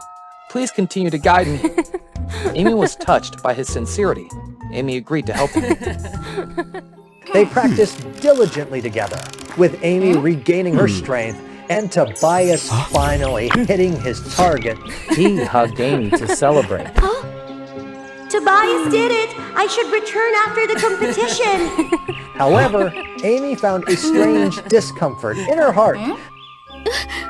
What's this feeling? My heart races. Do I like Tobias?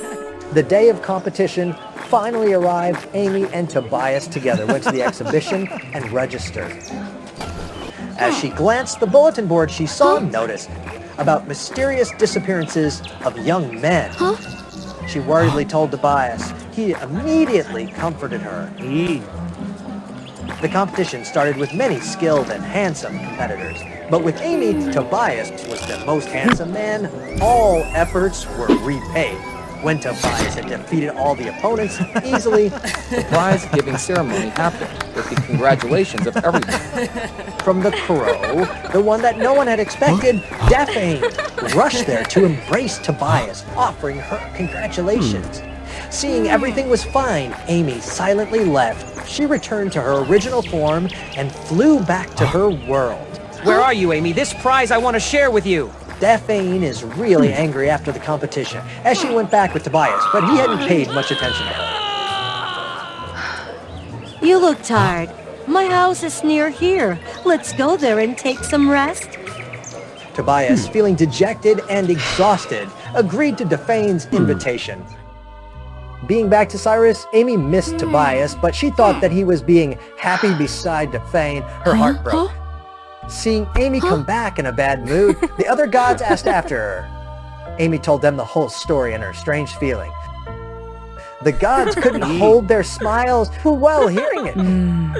Oh my goddess of love.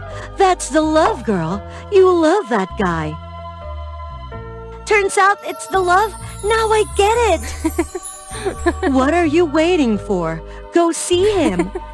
You're right. I have to go see him. But if Tobias is happy now with Daphne, I will silently protect their love. She went to his house, but couldn't see him. Where could Tobias be? I can't see Daphne either. Daphne? That's right. I was injured after following Daphne into the forest. I should try to find her. The forest where Daphne lived was so dark and scary. Amy felt a strange sense of familiarity, but she couldn't remember. The mysterious house gradually appeared in front of her eyes. She quickly and cautiously approached and looked through a window, but didn't see anyone. Suddenly, she heard voices and quickly hid beside the house. Looking, Tobias and Daphne walked towards the house. Amy's heart raced for Tobias. It's the place where Daphne lives. They're truly happy. Suddenly, Daphne used her magic, making Tobias faint. Seeing that, Amy shot an arrow towards Daphne, but she quickly dodged it. Daphne turned back to her witch form. Amy was so astonished that all of her memories came back. Daphne, was a witch who used her voice to attract young men and absorb their life force to maintain her power. She's not human. That's why Amy's love arrow hadn't worked on her. That time, Daphne felt the arrow. Then she made up a reason to leave. Then, Amy was attacked by her and got seriously injured. She fought back fiercely. She managed to run away but was eventually cornered at a waterfall, where Daphne attacked and Amy fell. Amy fiercely fought against the witch Daphne. Daphne gradually lost her power as the fight continued. She needed more life force as she aimed at Tobias. Realizing the witch's intentions, Amy quickly rushed to protect Tobias! Hearing his name, Tobias regained consciousness and saw the true forms of Daphne and Amy. He also saw Amy's injured wings, which reminded him of their shared memories and strong feelings. He also had the feelings for her. Tobias took Amy's bow and stood up. Seeing Tobias's courage, Amy transferred a bit of her goddess strength to him to defeat the witch. As the witch was weakened, he defeated the witch with an arrow filled with their profound love and the power of the goddess. Amy, are you alright? We won! Thank you for saving me. Be with me. I need you. I love you. I'm all right, Tobias. Thank you for the time with you. I love you. So, the love goddess finally understood what love was. Tobias became a demigod with Amy's power, and the two of them live happily together forever after. Once upon a time, in a vast and magnificent forest, there stood a grand and majestic castle. It was the dwelling place of the unicorn tribe. The Unicorn King had a remarkably beautiful princess named Maya. She was cherished and doted on by her royal father. Maya was innocent and pure, to the extent that even the birds dared not sing loudly for fear of startling her. However, nobody is perfect. And Maya could be stubborn and clumsy at times, which often led to comical situations. As time passed by, Maya turned 18 and blossomed into a more beautiful and radiant young lady than ever before. Her unicorn horn shimmered in 7 dazzling colors. Nevertheless, her horn became sharper and more powerful, making people somewhat wary of being near her. During a training session, Maya accidentally injured one of her attendants with her horn. This filled Maya with deep remorse and self-doubt. Oh no! Therefore, the Unicorn King wished to find a perfect husband for Maya, someone who could take care of her and govern the kingdom in the future. Quickly initiate the contest to find a suitor. Excited by the news, many princes from neighboring kingdoms visited to apply for the competition. They all hoped for a chance to catch Maya's eye. Wolf Prince Mello was the first to have an audience with Maya. Your Majesty, beautiful Princess Maya, today I have brought you a multitude of splendid outfits made from the fur of rare creatures. I have something for you to see as well. Maya led Mello to her dressing room. He was astounded by the extensive collection of dresses and garments she possessed. Fish Prince Eric entered with an air of arrogance. He presented Maya with precious pearls and treasures from the deep ocean. These are the most valuable possessions of the deep ocean. If you choose me, all these treasures will belong to you. Maya glanced at them indifferently. I already have these things.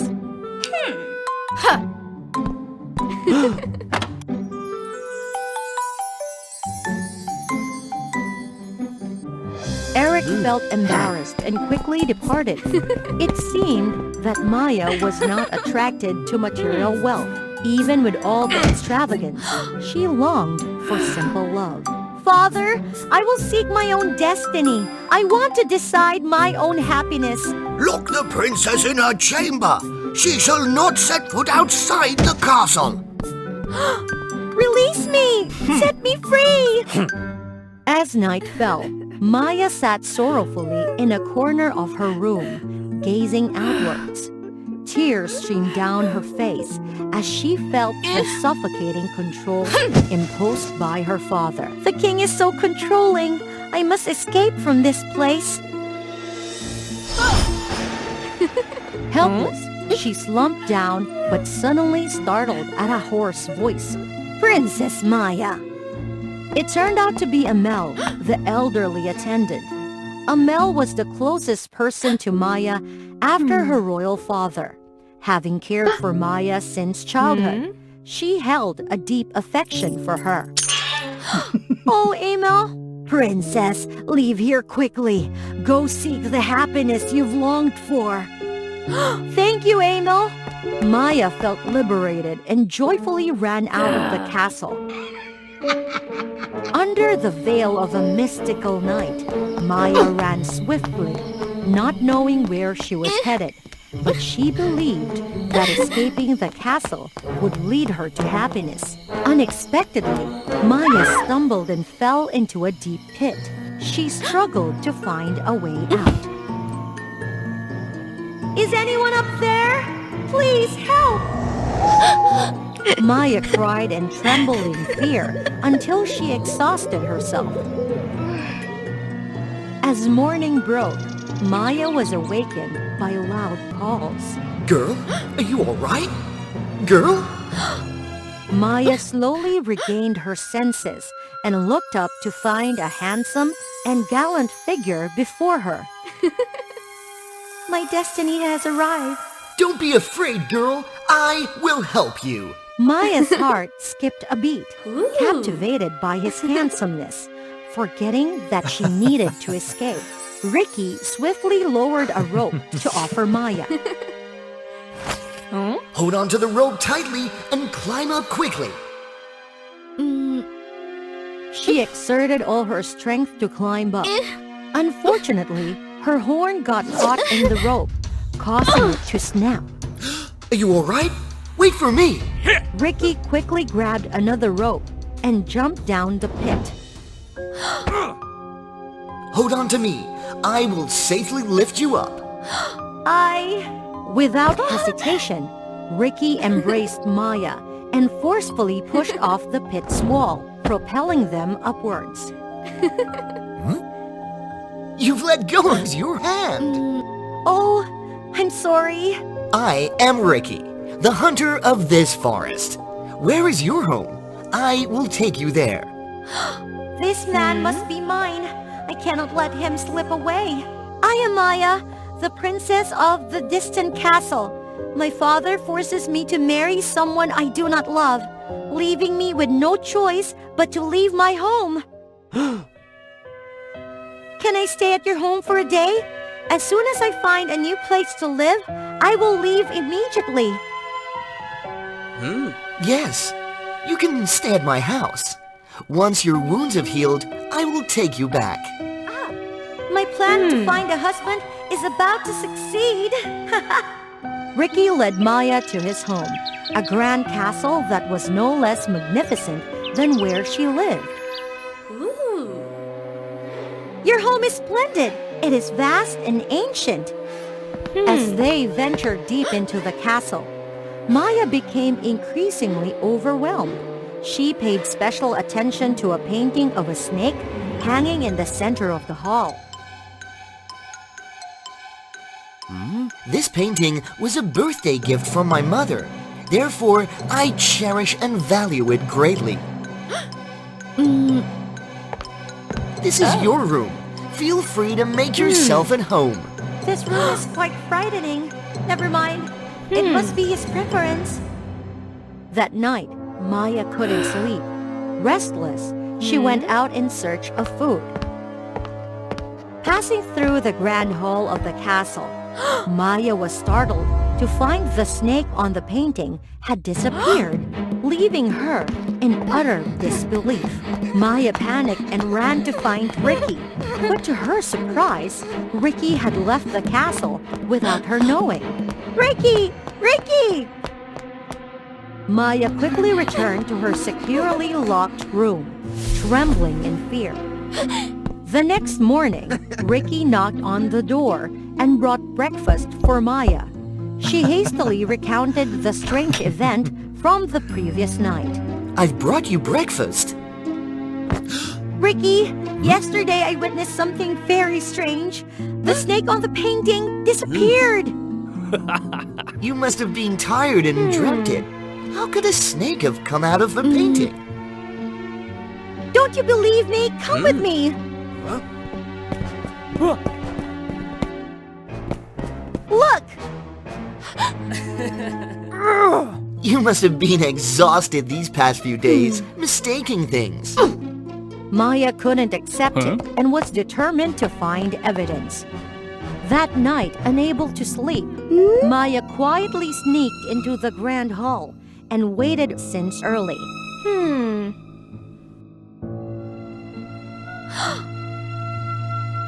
Perhaps I have been delusional. But as she was about to return to her room, she heard a noise.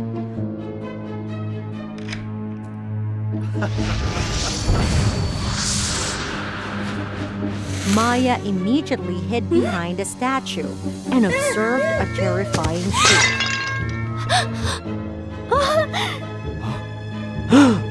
Ricky is the snake! So, you've seen everything? Maya screamed for help, but no magical intervention occurred. In her dazed state, she suddenly remembered her heavenly gift, the 7-colored unicorn horn. Surprisingly, the elderly servant Amel appeared. Lady Amel, thank you for coming in time. Otherwise, I would never have the chance to see my father's face again. Princess, don't be afraid. This is the safest place. Follow the escape path to escape the forest, and I will stay behind to stop him.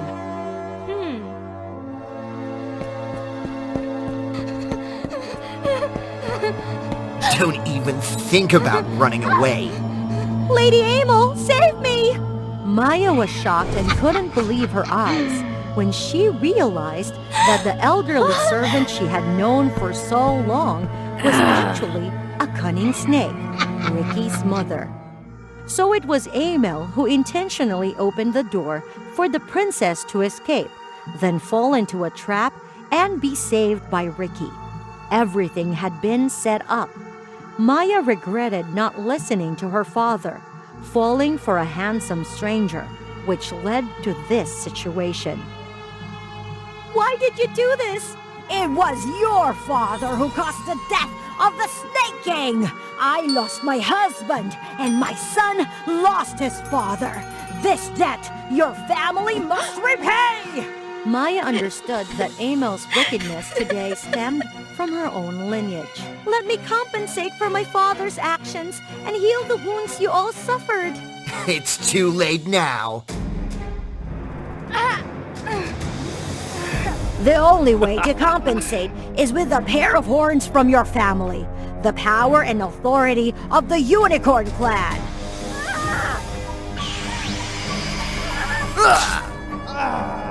Ricky became weakened. He merged with Amel, transforming into a giant snake. The debt must be repaid!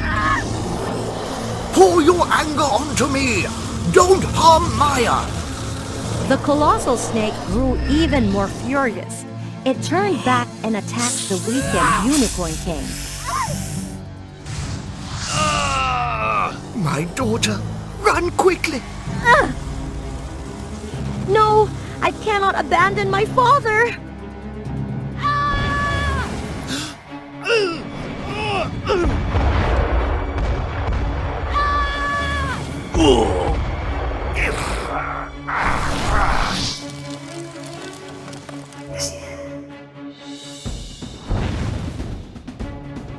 Maya used all her unicorn strength to save her father. Now, she had lost her powerful horn and became just an ordinary person. As for the Unicorn King, he was poisoned by the snake and could no longer walk. Father, I apologize for not heeding your words and leaving the castle on my own. I now understand that you were ensuring my suitor was not an enemy of our family. I only wanted to protect you from dark forces, but my intentions turned into control, robbing you of your freedom. Since becoming a normal human, Maya became more skillful and no longer clumsy. The Unicorn King recognized her abilities and orchestrated Maya's love story with a poor but loving young man. After their marriage, the Unicorn King abdicated the throne in favor of Maya and her husband. They ruled the kingdom together and lived happily ever after. When a star fell from the sky, a wish would become reality. Wishes brought smiles of happiness, and they also brought wondrous magic. Yet at times, they could also bring tears.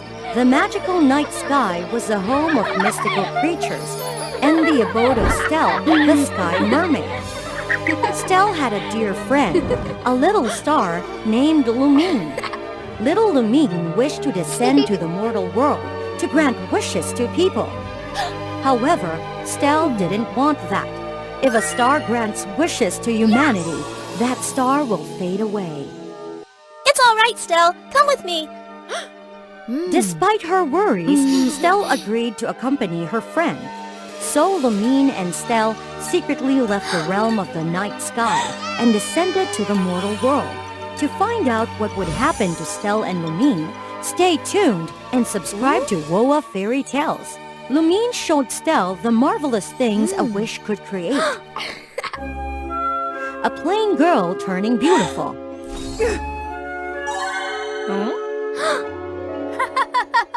A tone-deaf boy gifted with a sweet voice.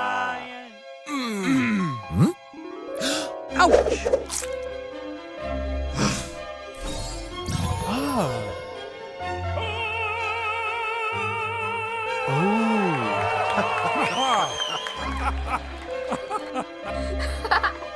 Even if I disappear, I'll be happy for bringing joy to others. To bring wishes to the mortal world, little star Lumine had to participate in the Falling Star Festival.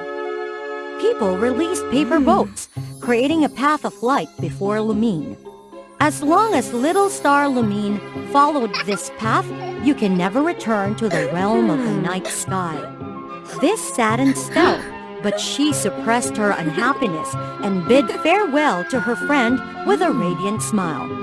Goodbye, Stell. I'm leaving. The first person who saw little Lumine was a poor king living in a dilapidated castle. You look miserable. Do you want to make a wish? I wish for more power. The little star Lumine hesitated a little, but eventually granted the king's wish. Little Lumine was still naive, not understanding the curse of ambition. The once powerless king, now greedy, invaded neighboring lands, plunging the mortal world into chaos. Seeing the horrifying scenes in the mortal realm from the night sky, Stell was frightened. She sought her mother, the moon goddess, asking her to preserve all the little stars. I don't want the little stars to grant wishes to humans anymore. If you wish that, Stell, you must descend to the mortal world and find 3 tears, one from a repentant soul, one from a hopeless romantic, and one from a clown. Only with these 3 earthly tears can we hide the little stars away. Stell immediately accepted the task assigned by the moon goddess. In the mortal realm, she quickly found the first tear. a clown crying for those lost in the war. Stell gently turned the clown's sad tear into a gem. Nearby, Stell and the clown found the spirit of a young girl who yearned to reunite with her hopeless romantic. Feeling compassion for the girl's fate, Stell agreed to help her find the romantic lover.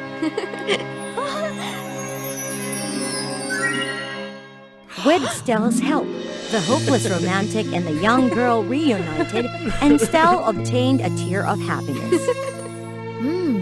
The romantic lover directed Stell to the last tier.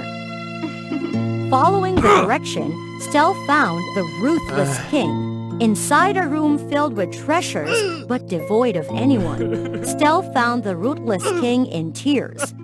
The king's friends had perished in the war he had instigated, leaving him to mourn his lonely fate. Returning to the realm of the night sky, Stell handed the moon goddess the 3 tears. The moon goddess collected the tears and used her magic to create a vast garden. If you continue to grant wishes freely, malevolent forces will exploit your goodwill. I believe the creatures of the night sky should not meddle in the lives of humans on the ground. Hearing their convincing words, the little stars reluctantly entered the star garden. From that day on, the night sky no longer held stars, and wishes no longer came true. I wish never to be separated from you. No! I wish for a prosperous day of sales.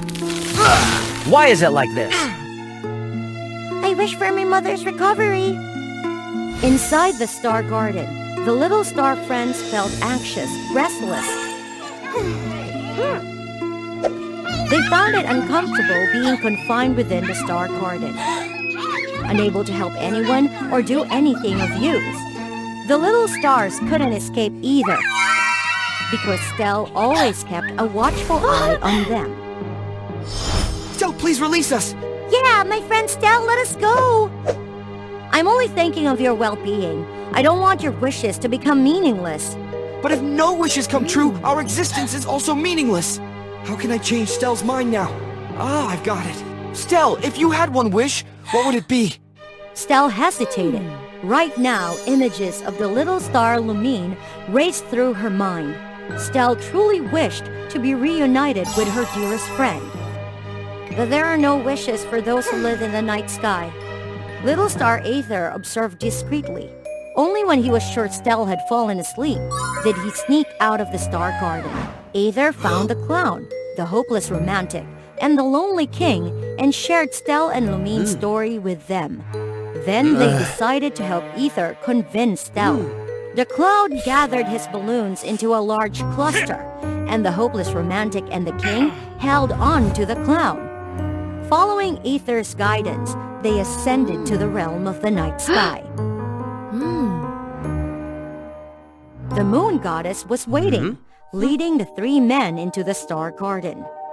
However, Stell quickly chased them away. Leave here now! Stell, please listen to us. Especially you! It's all because of you! Stell, please listen to their pleas. Stell hesitated. She didn't want to confront the one who made Lumine disappear. Stell, I apologize. It's too late. You can't change anything. But you can. You've brought happiness to me. Why should I help you again? I wish for a world filled with laughter. I wish for a world brimming with love. The lonely king pondered for a moment. He didn't want to make another mistake. After thoughtful consideration, he knew what he had to do. I wish for a world where no one has to be apart from their loved ones. Stell was completely surprised. It was the first time a resident of the night sky had received a star from those on Earth.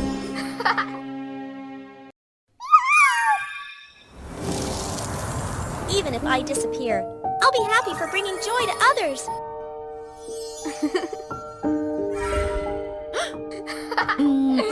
mermaid Stell made her final decision. Now everyone was waiting for Stell.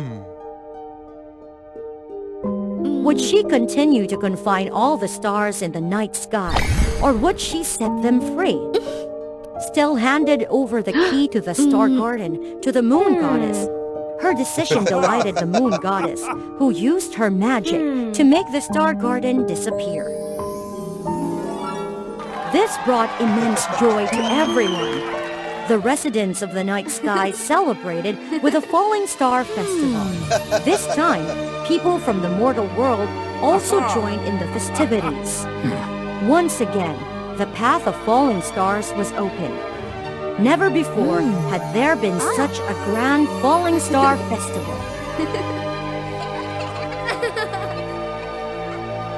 Under the mortal realm, people witnessed a spectacular meteor shower for the first time. It was a magical night where everyone made their wishes, except for Stell. Hey, Stell! This time, the wish of the Lonely King brought back Stell's dearest friend, little star Lumine. From now on, Lumine and Stella would never be apart again.